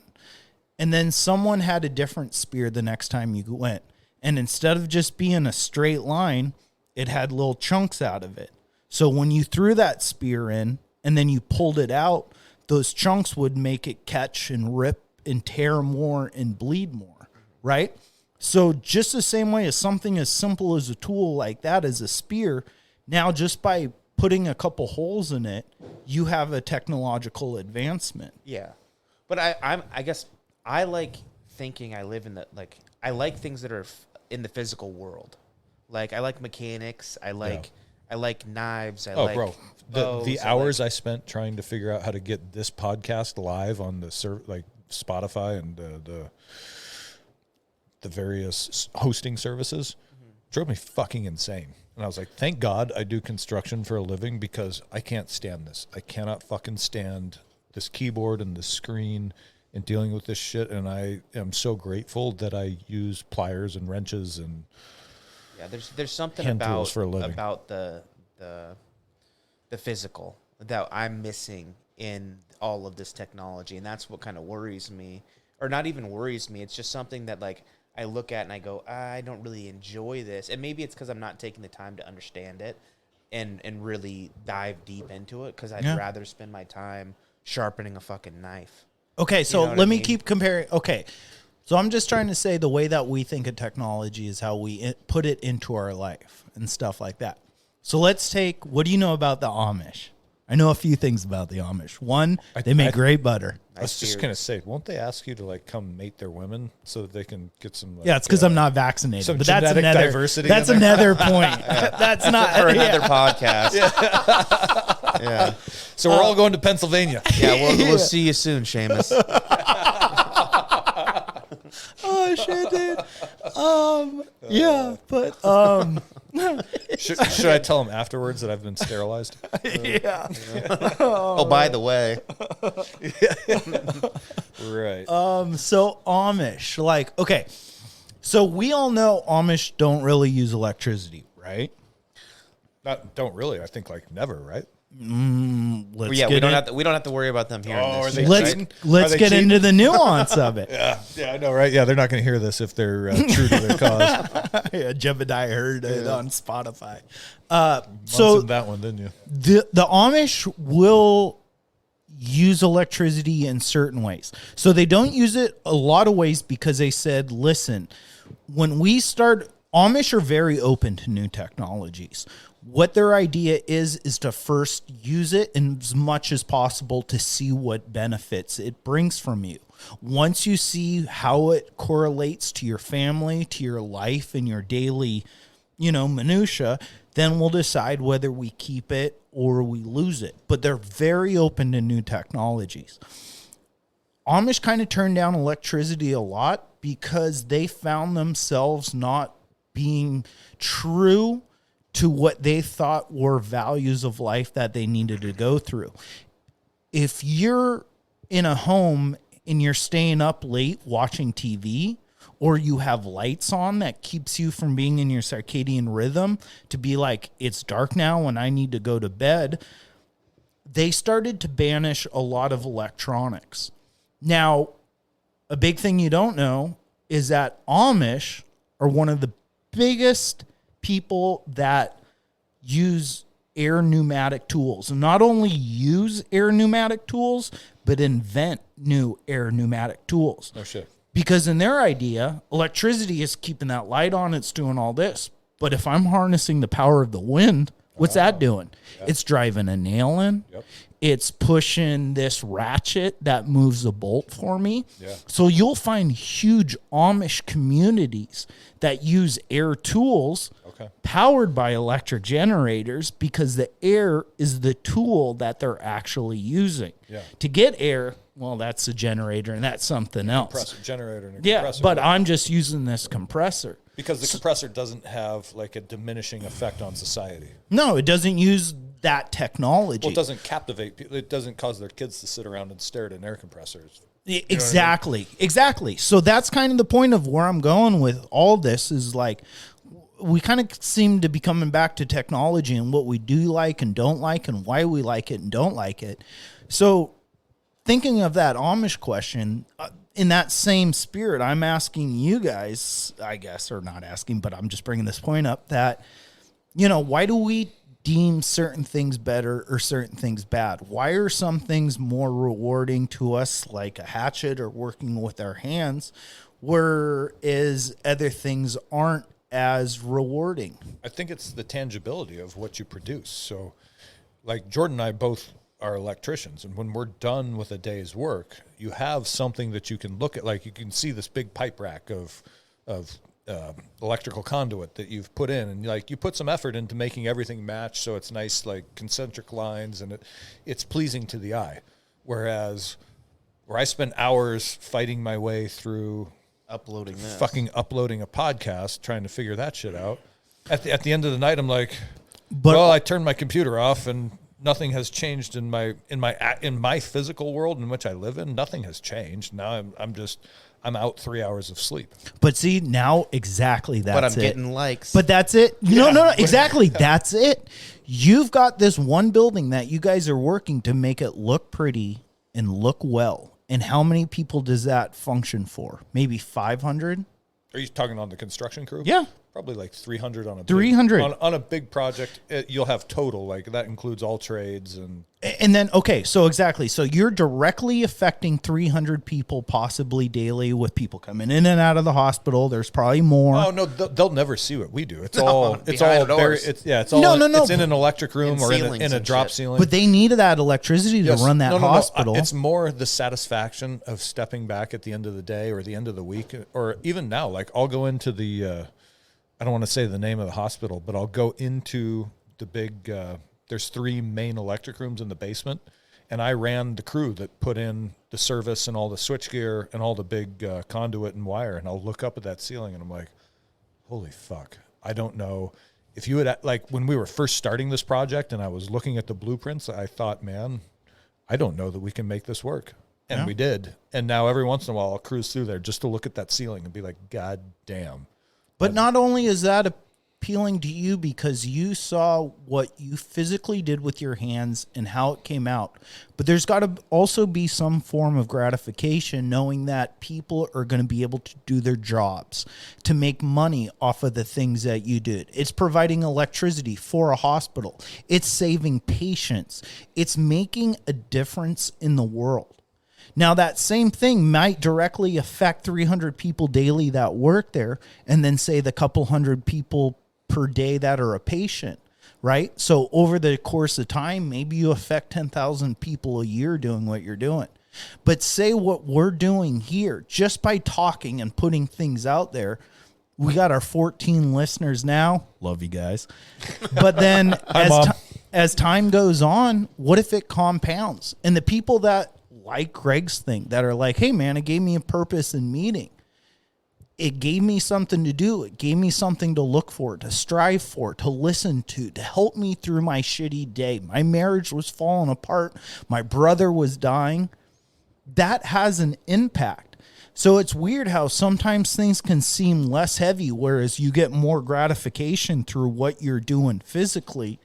But sometimes the things where it's like this, where you get a leg up, where technology helps you, it provides an amplifier, a megaphone for you to do this kind of stuff. Yeah, I definitely see what you're saying. As far, I mean, think of the guys that made this and gave us this ability, right? Like, do you think that was on their mind? Like, I'm creating this thing, and I'm gonna fucking give the ability. I'm gonna make the Rodecaster Pro, and I'm gonna fucking make it to where any motherfucker. Kozak is gonna be sitting on a microphone. Yeah, and just spewing a bunch of. Actually, I'll push back against that because I don't. To me, it's like I don't care who listens to this. Again, like but we do. I was thank you. I love you, Mom. Yeah. I was wore out like from the week and the weekend, and I've got a busy week coming up. And shit, I'm gonna. It's 4:00 in the afternoon. I'm getting out of bed in 12 hours. Yeah. And I was like, God dang it. I got so much. And I was like, fuck. Guys want to record this afternoon? I was like, you know what? I don't want to miss that. Like, I like this time. This to me, like, I don't care who listens to this because this 2 hours is valuable to me. Like, just sitting here having, like, again, if nobody listens to this conversation was still worthwhile. Yeah. Yeah. Agreed. Yeah. And that's the tangible part of it is that we're getting together and having a real conversation. Yeah.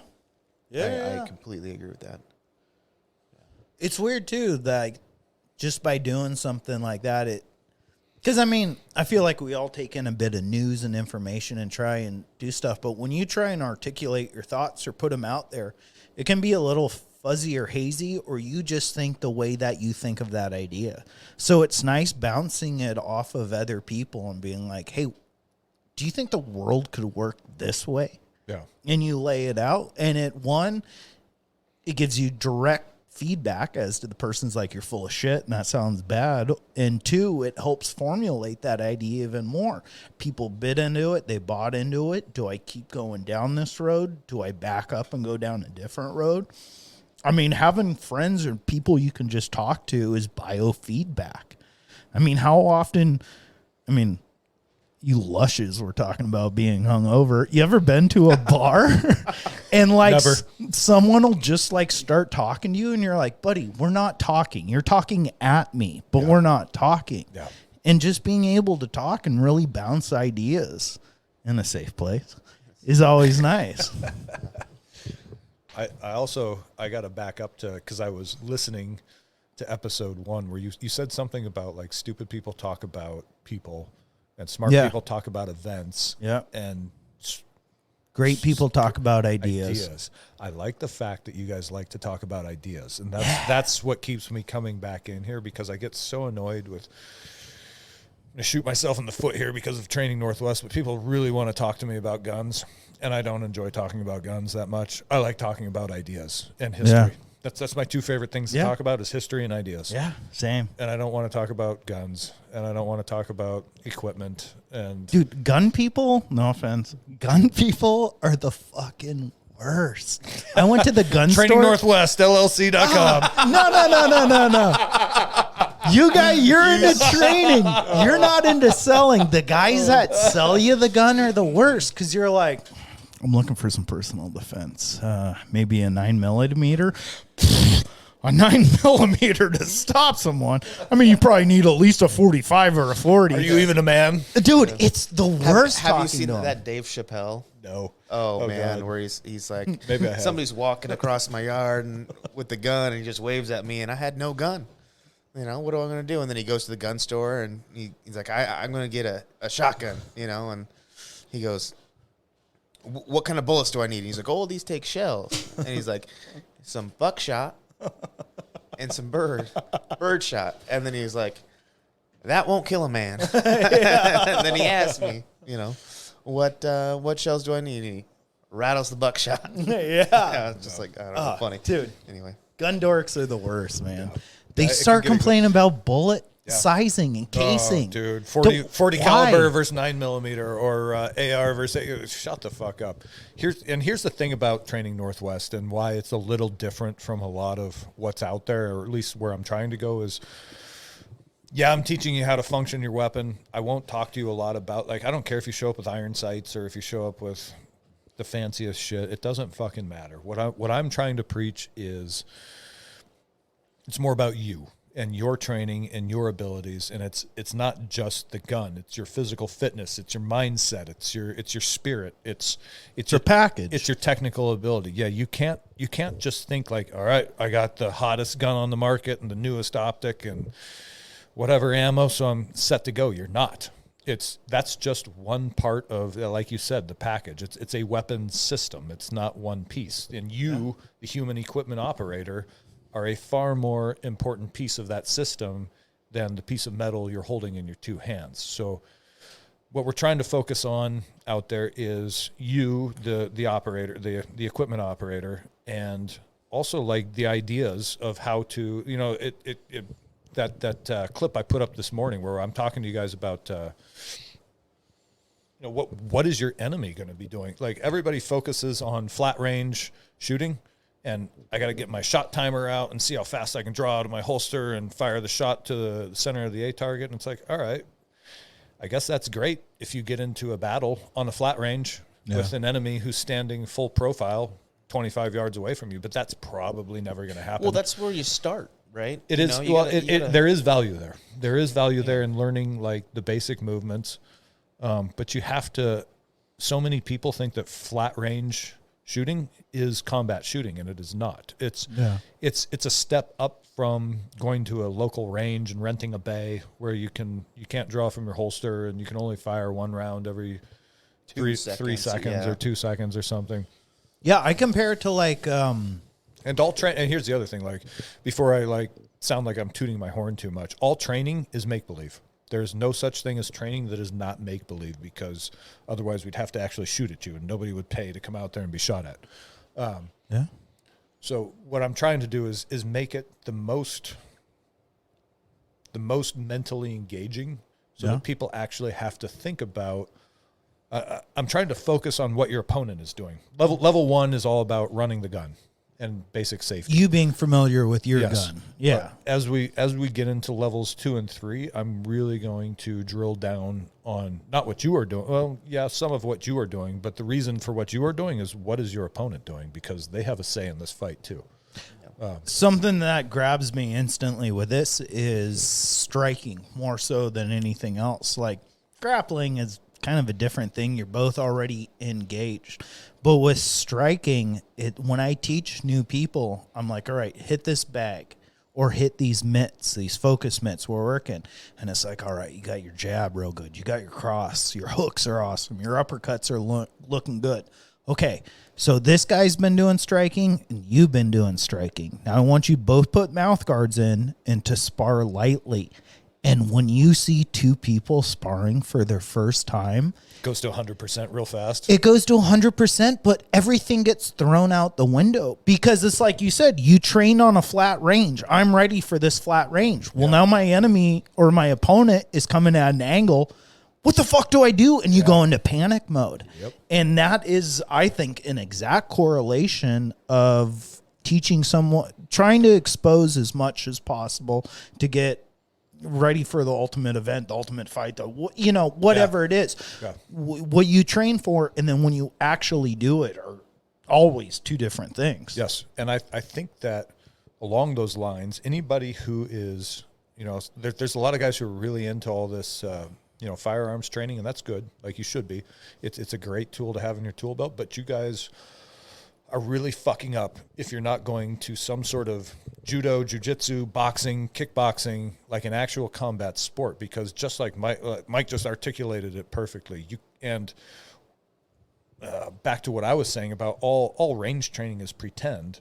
At a judo gym or a jiu-jitsu gym, it's real until you tap. Like you can go, it's a actual fight until the moment that you tap, and then you can reset and actually fight again. And it's a great way to sort of nurture your warrior spirit, but it also gets you used to the idea of you can lose a fight. Like you think that you're going, like, man, I got my new 1911 and this kick-ass holster and some mag pouches, and I'm going to go. Nobody can stop me. I'm going to go win the day like Call of Duty. Like, oh no, you got to learn what it's like to lose a fight.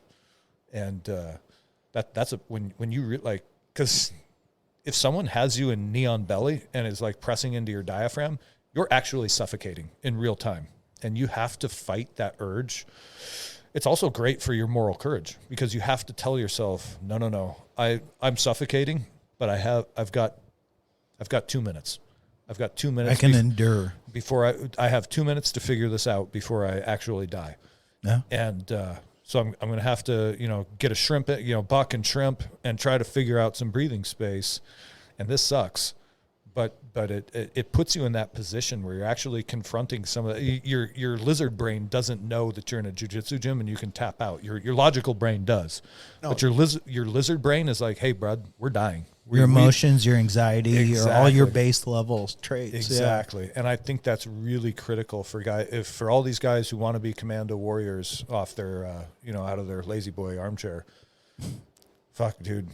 Call of Duty and range training isn't going to cut it. You got to go another level deeper and get into some sort of martial art gym so that you can understand what it's. I think understanding what it's like to lose is really important. And I also think that for me, as now doing this instruction with Training Northwest, it's been really valuable to be a beginner in jiu-jitsu and to go back to understand, like, I know what it's like to be a beginner, and I know what it's like to lose. So that actually increases my ability as an instructor. Yeah.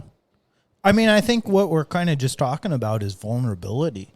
I mean, so many of people in society are like, yeah, I got a great job. I do this. My family thinks I'm the best. I'm that. It's like, You can get comfortable. you get very comfortable. And if you really want to be the best at something, don't you have to examine it from all sides? And part of examining it is like, what is it like to suck? What is it like to be unproficient in something? That's as much of the reason why I wanted to do this podcast with you guys as anything else. Because the way I talk. Am I a black belt? No, well, you're a black belt. You're showing me the fucking ways. No, it's a. You guys listen to a bunch of white belts on a microphone. Yeah. Well, 100%. this one for sure, right? Like I'm not articulate in certain ways, and I just talk and fucking. So as we've been having conversations and this whole thing is getting bigger, I'm learning where my efficiencies are in talking, right? And it's not there. I like just that little fucking mumble I just did. You know what I mean? Like it's like, oh, you're a fucking trying to get what I'm thinking out onto a microphone. It's very difficult for me. Yeah. And with the Training Northwest YouTube channel, like, I feel like a fucking moron. So I'll be talking to I'm like, just stop it. I turn it off. I can't do this. Yeah, retry. Yeah. I feel like a complete idiot. But then some of them people like. So I don't know. And the reality is, anything you want to get good at, you have to start at the beginning. Just do it. And you have to be bad at it. It's about reps. And one of my favorite quotes, and I'm paraphrasing, is Dave Grohl talking about how they became Nirvana. And he said, we had no money, so we bought shitty instruments at garage sales, and we practiced in our friend's garage, and we were terrible. But we just loved playing music, so we kept practicing, and we kept practicing, and we saved some money, and we bought some better instruments, and we kept practicing, and then we were Nirvana. Yeah. Like you know what I mean? They sucked, Yeah. and they just kept at it, and then they became the biggest band in the world. Yeah. Yeah. That's my whole jiu-jitsu philosophy. Yeah. Like some That's people will say that's literally everything. Like people, Yeah. It's, again, with training, people will email and be like, "Yo, man, what did you do to get fit?" I said, "I started, yeah. and then I kept going." Well, not only Like, you started, like I failed. Like some people might say I'm good, and it's like, how'd you get good? You constantly work on that thing. It's like, no, motherfucker. I've been submitted in every position you could imagine in your entire life, Nuts probably a driven over my million face, times. fucking- Yeah, and I just keep coming back because I'm like, oh, I learned a little something off of that. Yeah. But if it was like I tap someone every time, it's like, dude, my whole thing is like, if I'm a black belt, I should be good in any position. You should have your butt cheeks spread on my face, sitting on top of me, and I should know the perfect counter. Shout out Danielle. Yeah. I should know her perfect counter to get her, And it's like, so to get good at that position, that means you've had to been subjected to it. Yes. Did you win right away? Multiple times. Right? Exactly. So did you win right away? Fuck No. no. I lost. In college, I didn't get a takedown for 3 months Right?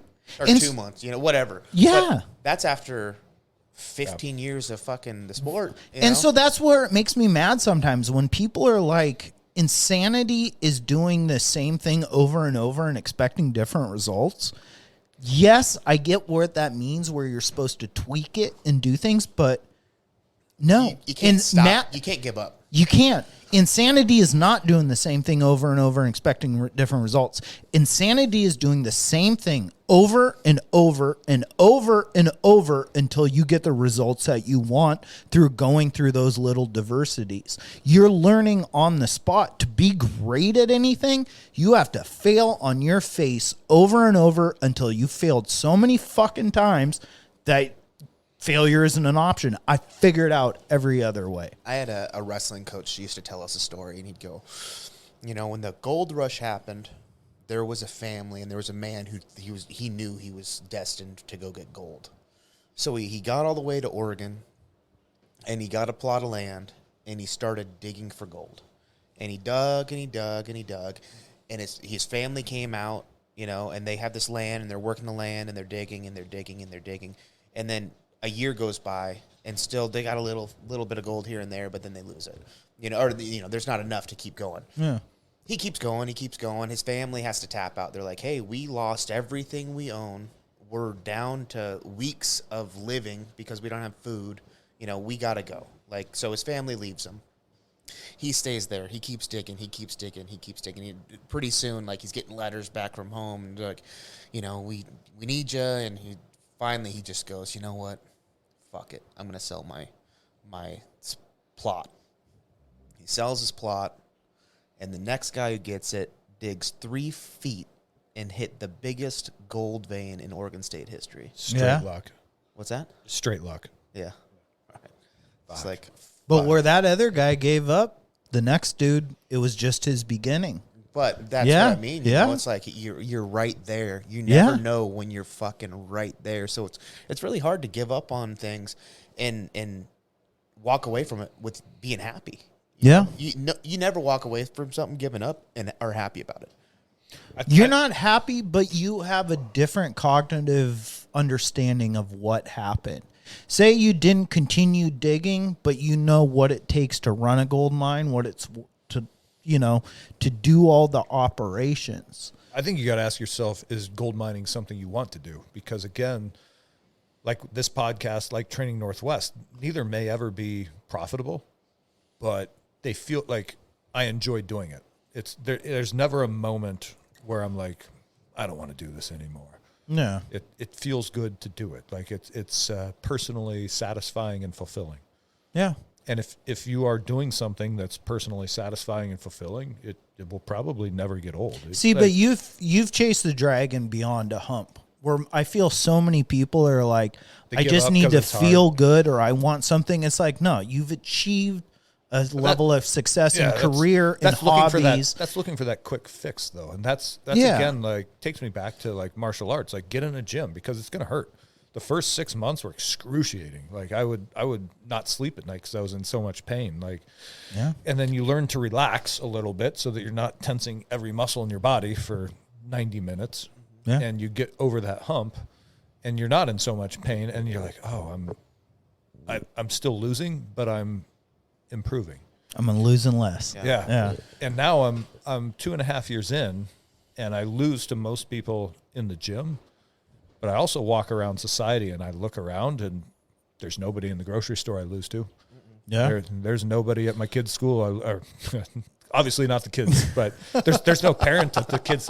There is no adult I interact with outside this gym who Yeah. I lose to.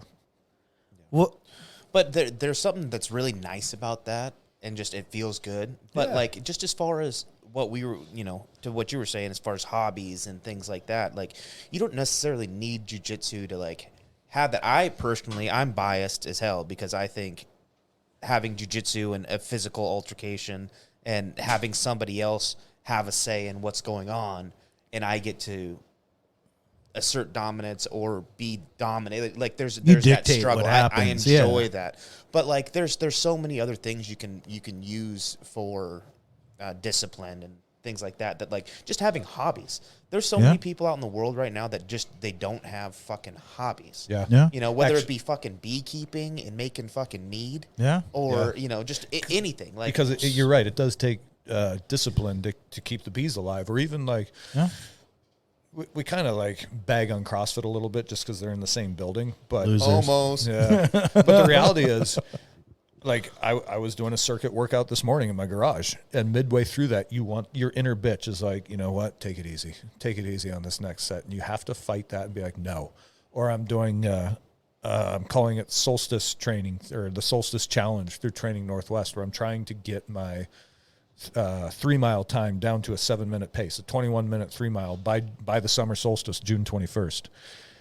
And if you go run hard and push yourself, like your inner bitch is like, just slow down, just slow down, just slow down. You have to be mentally strong enough. And again, moral courage right here to tell yourself, no, we're going to hurt. We're going to hurt for the next 21 minutes and it's okay. And you can get there a lot of different ways, but you have to do something that's difficult, where your inner bitch tells you to stop and wants you to stop, and where you have to consciously fight it and say, no, we're not stopping. We're finishing this. And so, yeah, CrossFit or any kind of workout, like I'm telling you, a hard run can push you to the limits of exhaustion. Well, not physical exhaustion, but like mental exhaustion. Yeah. And so there's a lot of, like, again, folks listening at home, you got to get off your couch and you got to go do something that challenges yourself, and you have to do it daily. Otherwise, you just end up this bitter shell of like flabby meat suit that is unfulfilled and unsatisfied, and you'll just end up bitter at the world. Yeah. I 100% agree. And it wasn't until I found little projects like I redid my roof, right before Worlds last October. You should redo your kitchen. I should redo my kitchen. At some point I will, working on it. But I redid my fucking roof, right? So I've never roofed before, and ripped off the roof and started. And it was just like, here we fucking go. And there's something about getting that done. Yeah, no idea what you're doing, but just starting it anyway, Yeah. and then figuring it out Well, and as you knowing go. like, we got to get it done now. Yeah, There's yeah. no fucking There's no question going about back. it. Yeah. Back And against the wall. Yeah. Burnt the fucking boats and just got it done. And that was, Yep. there's something to having a project that Yes. you're taking, and you take it seriously. Cause it's like, hey, I've just ripped the fucking roof off my house. There ain't nothing more serious than going, the fucking rainy season's coming. This is fucking September. Here we go. Yeah. You know? So like having that and being into it, I don't give a fuck what it is. You know, if you're into something and you're willing to really go 100% into it, and I think it's personally easier with jiu-jitsu and wrestling and things like that, because you have somebody else there and they're pushing you. Well, we've been athletes too since like grade school. So for us, it's easy to show up at practice. Like to us, showing up at practice, that's just normal life. Yeah. You go to work, then you go to practice. You used to go to school, then you went to practice. Like I've been a gym rat since 7th grade. Yeah. So it's easy for me to show up at a gym to do hard things. Yeah. But for some people, it's very foreign. Yeah. Well, and I was just telling Chandra, I was like, my girlfriend, I was telling her, I need to find something, not to say that I'm fucking great at fucking jiu-jitsu and the best fucking wrestler in the world, but Mike took a sneaky pee break. I'm going to take one. Go for it. To find something that I am a white belt in completely. Yeah. And that's kind of what this is, you know, this talking on a fucking microphone and hoping people can, you know, understand my ideas that I'm trying to articulate. It's like fucking completely foreign to me. Yeah. So Yeah, but I feel like martial arts is a bit of an expression. Like Bruce Lee said it very well. He's like, dude, you fight a guy and you'll know who he is. Like if I go for you for the first time and you just start doing sneaky shit and like palming me in the face and stuff, it's like after 30 seconds, I'll know who you are. Right. And through doing that, it's like, yeah, there's a lot of self-expression in it and wanting to do new things that are vulnerable and stuff like that. It's like, one, it's self-expression. You're learning how to present and broadcast yourself as a person. But two, it's also like you're learning at the same time who you are and where you are. because so many people think they live up here and it's like, I'm the greatest at this ever. And then they try it and they realize they're not the best. So when you're constantly trying to do things that are new and humbling to you, it's kind of like a grounding force. It's something that keeps you in line with, yes, I know my skills are good in this, and I'll be honest with it, but I know they're not great in these other things. And it's like, just like being a wrestler or jiu-jitsu practitioner, you want to know where your game is weak. So why? So you can fix it. So you can try and start nudging yourself in the direction that helps make you better. And every time you want to get better, what is it? It's doing something I don't like doing, I'm uncomfortable with, because it's not what I excel at naturally. Yeah, but finding those things is, I think, hard. Finding those things. Not to say I'm fucking great at everything. No. Just finding Yeah. something to like put my time into. Put your energy into. Is hard to go. Okay, I want to do this. I'm interested in this, and I'm gonna fucking fully immerse myself in this, because right now with my schedule and everything I have going, it's like I'm not gonna give up jiu-jitsu. Yeah. I'm not going to give up coaching wrestling. I'm not going to give up, any of that shit. Yeah. So to find the other aspects of life that I can pursue, Yeah. it's tough. And then when they're there, it's like to make it a hobby. Like after going to Stanaways last week and recording over there, Yeah. first thing I did when I got home, made one of those hugel cultures. Oh, did you really? Oh yeah. Oh, fuck yeah. Yeah, because I had a tree. So is your apple tree gone now? No, because We're making mead. fuck no. After Tyler was telling me about his fucking. He had a buddy that cut down an apple tree. He was like, "What the fuck are you doing that?" Yeah. Then started telling me about what when you fucking add another apple. Oh, grafted on. Grafting thing. Yeah. So the grafting thing, it's like, oh, well, fucking looks like I'm going to start grafting. Yeah. You know what I mean? I got a fucking tree in the back that makes apples. I'm going to start grafting some good shit on it. Oh, yeah. So, yeah, I'm going to catch me fucking grabbing branches out of an orchard, in Eastern Washington, get in trouble for that. But either way, I'm going to start gardening. I want to do the bee thing. I'm going to start, working, get chickens. These are those kind of things I think are going to. You've got a good space for chickens. Bit of, and you need to get your pheasants for your bird dog. Yeah. You know what? That's another thing that could be like a nice little business side venture is Jordan's pheasants. Yeah, making pheasants and fucking. I was blown away. He goes, I need to get a pheasant that I can teach my dog with. And I was like, how do you teach it? And he's like, dude, you shove it into an air can and then you fire it out of a fuck. I was like, shut the fuck up. Hang on a minute.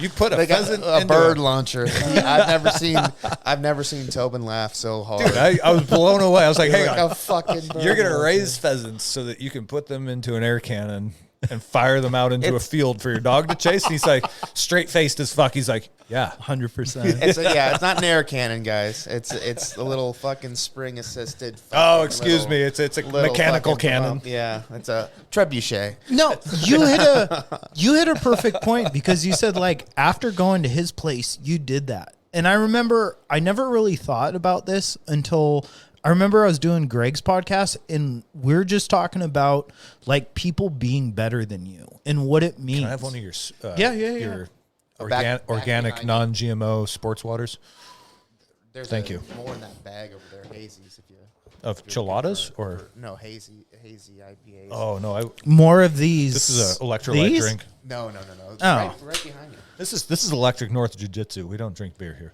This little crumple thing is delicious, man. Oh, that was disgusting. Yeah, Oh, dude, absolutely. it tastes like a Cobbler. Yeah, we got it. Yeah, it's delicious. No, but talking with Greg, like we're talking about like people that are doing better than you, and maybe you're close to them or something. But when you go and you see what they're doing, and you're like, man, you're fucking killing it. Yes. And it doesn't hurt, but it makes you feel like you could be doing a little bit more with what you have doing. Oh, no, Sometimes to me, it lights a fire. It's so motivating. Like so, Greg and Andy, Greg Anderson. So in the Army, we called him Andy. So Andy and Lappin, they rolled out the Fieldcraft Jiu-Jitsu program the other day, and it just made me so happy because I look at the momentum, like we're sitting right now at Electric North Jiu-Jitsu, and this place has been here for a long time, and it was nothing, right? And then 2020 happened, and the momentum started growing here. This is the epicenter of, I think, something great. And what's coming, like you look at like what we're doing, what Will is doing with his, he's got a great eye for photography and videography. Shout out No Tell Willie Project, and anybody who's looking, like if somebody needs professional photography or videography, our buddy Will is all over that shit. He's really good at it. Very good. But there's and what Tyler's doing with the Compassionate Viking podcast and his own little farm and whatnot. Like there's a lot of momentum coming out of here. Yeah. And it's really fun to watch and it's really feeding. exciting to watch. Yeah, and Feeding on it's each other. God damn it, it just makes me feel good. Yeah. Like I feel really positive, and I love seeing the success of all the people around me and being in the midst of all that, and just the vibration in this gym is so incredible. And everybody here, like we're going places. I believe that to my core. Without question. Being part of this and having it not be a crab of pots or a pot of crabs pulling each other back down into the fucking pot, right? Yeah. That's not this place at all. No, everybody is lifting each other. Yes. Like, I mean, we talked about this podcast, and I'll be honest, like, I like it being not a speaker, and I felt kind of silly a little bit. I'm like, oh, we're gonna do a podcast. Like, oh, cool. I mean, it'll be fun. I'm gonna enjoy it. You make me laugh more than anyone, Jordan. When you talk, dude, you're the Hang fun. on. I love it. You guys don't know this I yet. giggle. But nobody's heard episode 2 yet because it's not on the web. But the opening 10 seconds of episode 2 are going to become our new intro, and it's this fucking guy right here, and it's so good. I'll have to figure out a way to. I'm still fighting with the computer. I got to figure out a way to cut it out, and make it its own clip. But it's so fucking good. But I mean, how many people from this gym gave us encouragement? Like, this is not a place of like putting people down. When I walk, I only come Monday and Wednesday nights. Yeah. But the is like I can be having a really bad day, and I'm like, fuck, I don't want to go to jiu-jitsu. It means I've got to drive all the way up there, and I'm going to getting home late, and I'm going to be tired. And I'm like, I got to go, because I know when I walk in the door, I just feel like, yeah. And then everybody is smiling, and everybody, like most people, I think the biggest hesitation people have to joining a gym like this is they think it's going to be a bunch of tough guys who have a chip on their shoulder, and when they see someone new come in, they're going to be like, ooh, fresh meat, we're going to beat them up. And those are just white belts. I literally can't, I can't speak for other gyms. I'm sure that exists out there. And yeah. Maybe this is a very unique gym. I've been to many. This is unique. This place is gym. special because the people here are all about supporting each other. And like, it's tough. Like you're going to get some really fucking tough roll. You're going to get beat up. You're going to be sore, but people here aren't here to beat you down and hold you down. They're here to lift you up. Yeah. And they're going to make you a better version of yourself. And I believe that to my core, and it's why this place is so special. To this day, Chandra thinks this fucking practice gets out at 8:30. We stick around so much longer. Just bullshit. Yeah. Because it's such a good feeling, a good vibe. It's so good. Like, and dude, my wife said the other night, like, I taught jiu-jitsu the other night, and it's like, I got here right at time for class starting, and I walked up the stairs, and everyone started applauding because I was on time. Mike Kozak. You know, my wife goes, where else do you go to get this? She's like, do you go to work and put stickers on and people start clapping for you? It's like, no, man, it's the homies. I'm glad you brought that up because that was a great class. And Mike, you have real talent as an instructor, and that's something you need to pursue. Whether it's on your own or here as a... I like teaching. I've always liked teaching. It's just, it doesn't accommodate my... I used to do it a lot more back in the day here. I've been through one class that you taught, and it was A+. Yep. Why, thank you. Yeah. Yeah, it's... and it's weird, too, because I have a different style than everyone else. And so everyone brings their own kind of thing. And so I like when if someone's like, just show some moves here, that's what that is. But that's the instructor's class. A lot of people don't know that Spicoli. Yeah. Yeah. Spicoli rolls. Spicoli. But when I get like, they're like, hey, free reign. You do it your class. This is your class. I fucking love it. It was amazing. And Will too. Like Will is so good with the kids. Like I can't express Yes. Again, if you're in the Lake Stevens, Washington area and you need a kids sport, like Coach Will is unbelievable with the children.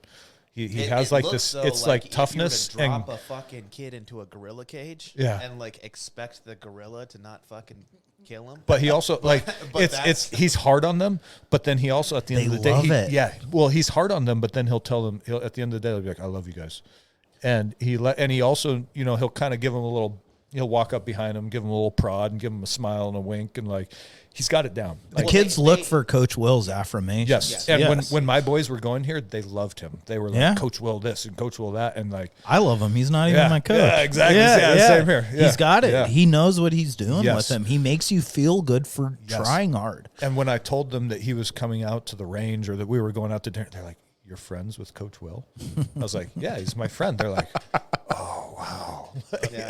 Dad just status symbol. Dad's friends with Coach Will. Yeah. All right.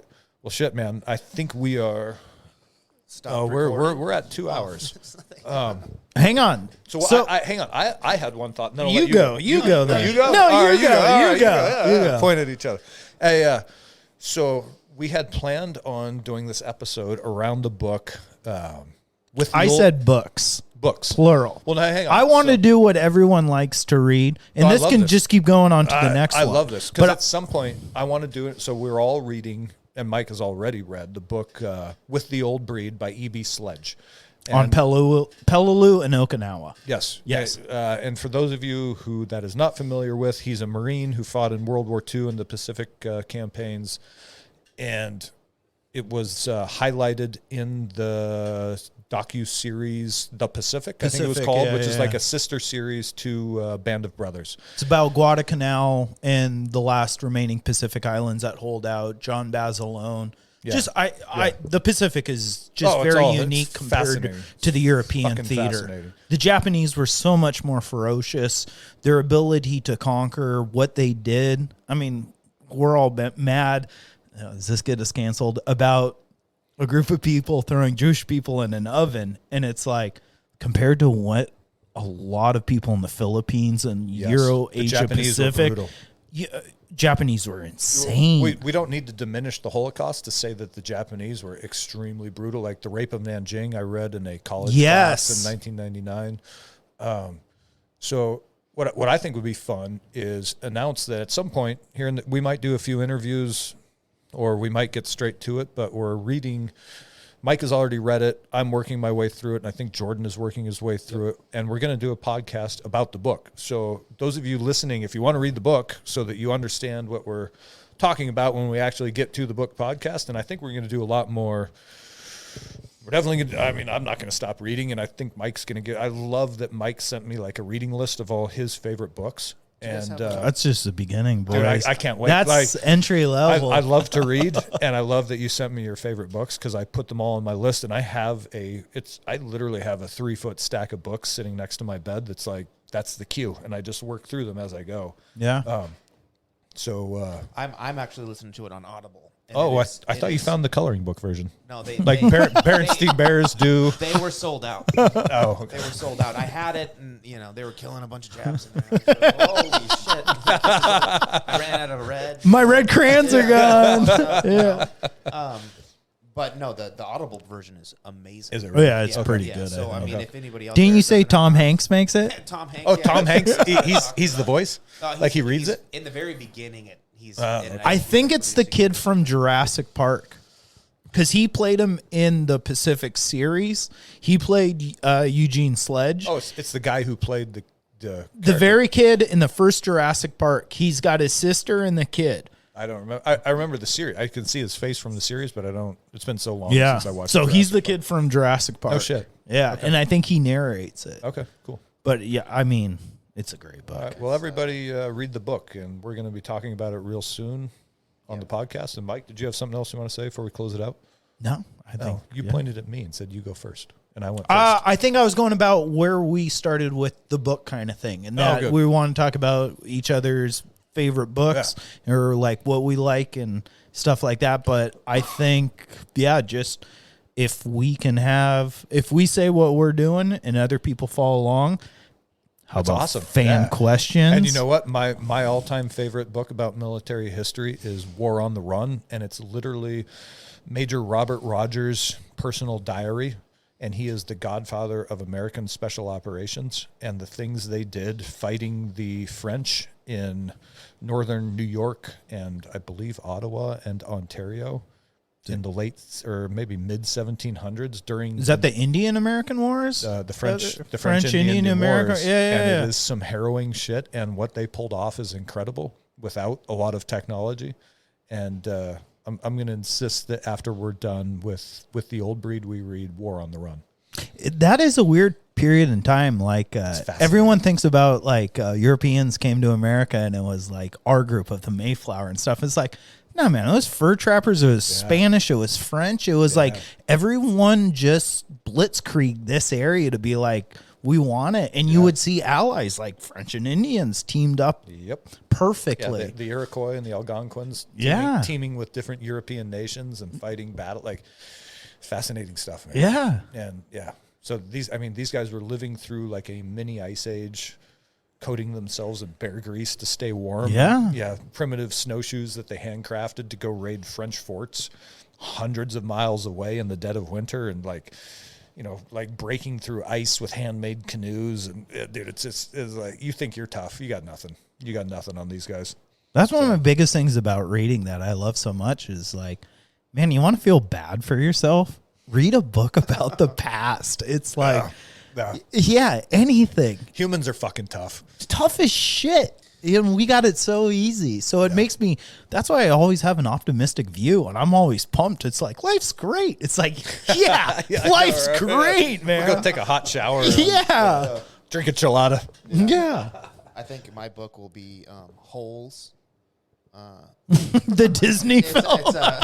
It's about imprisonment. And, now, can you get this at an 18 and older store? Holes. Tell us more about Holes. Now you Which gotta holes? describe it, 'cause this it's the front hole. is this a Dr. Seuss? Yeah.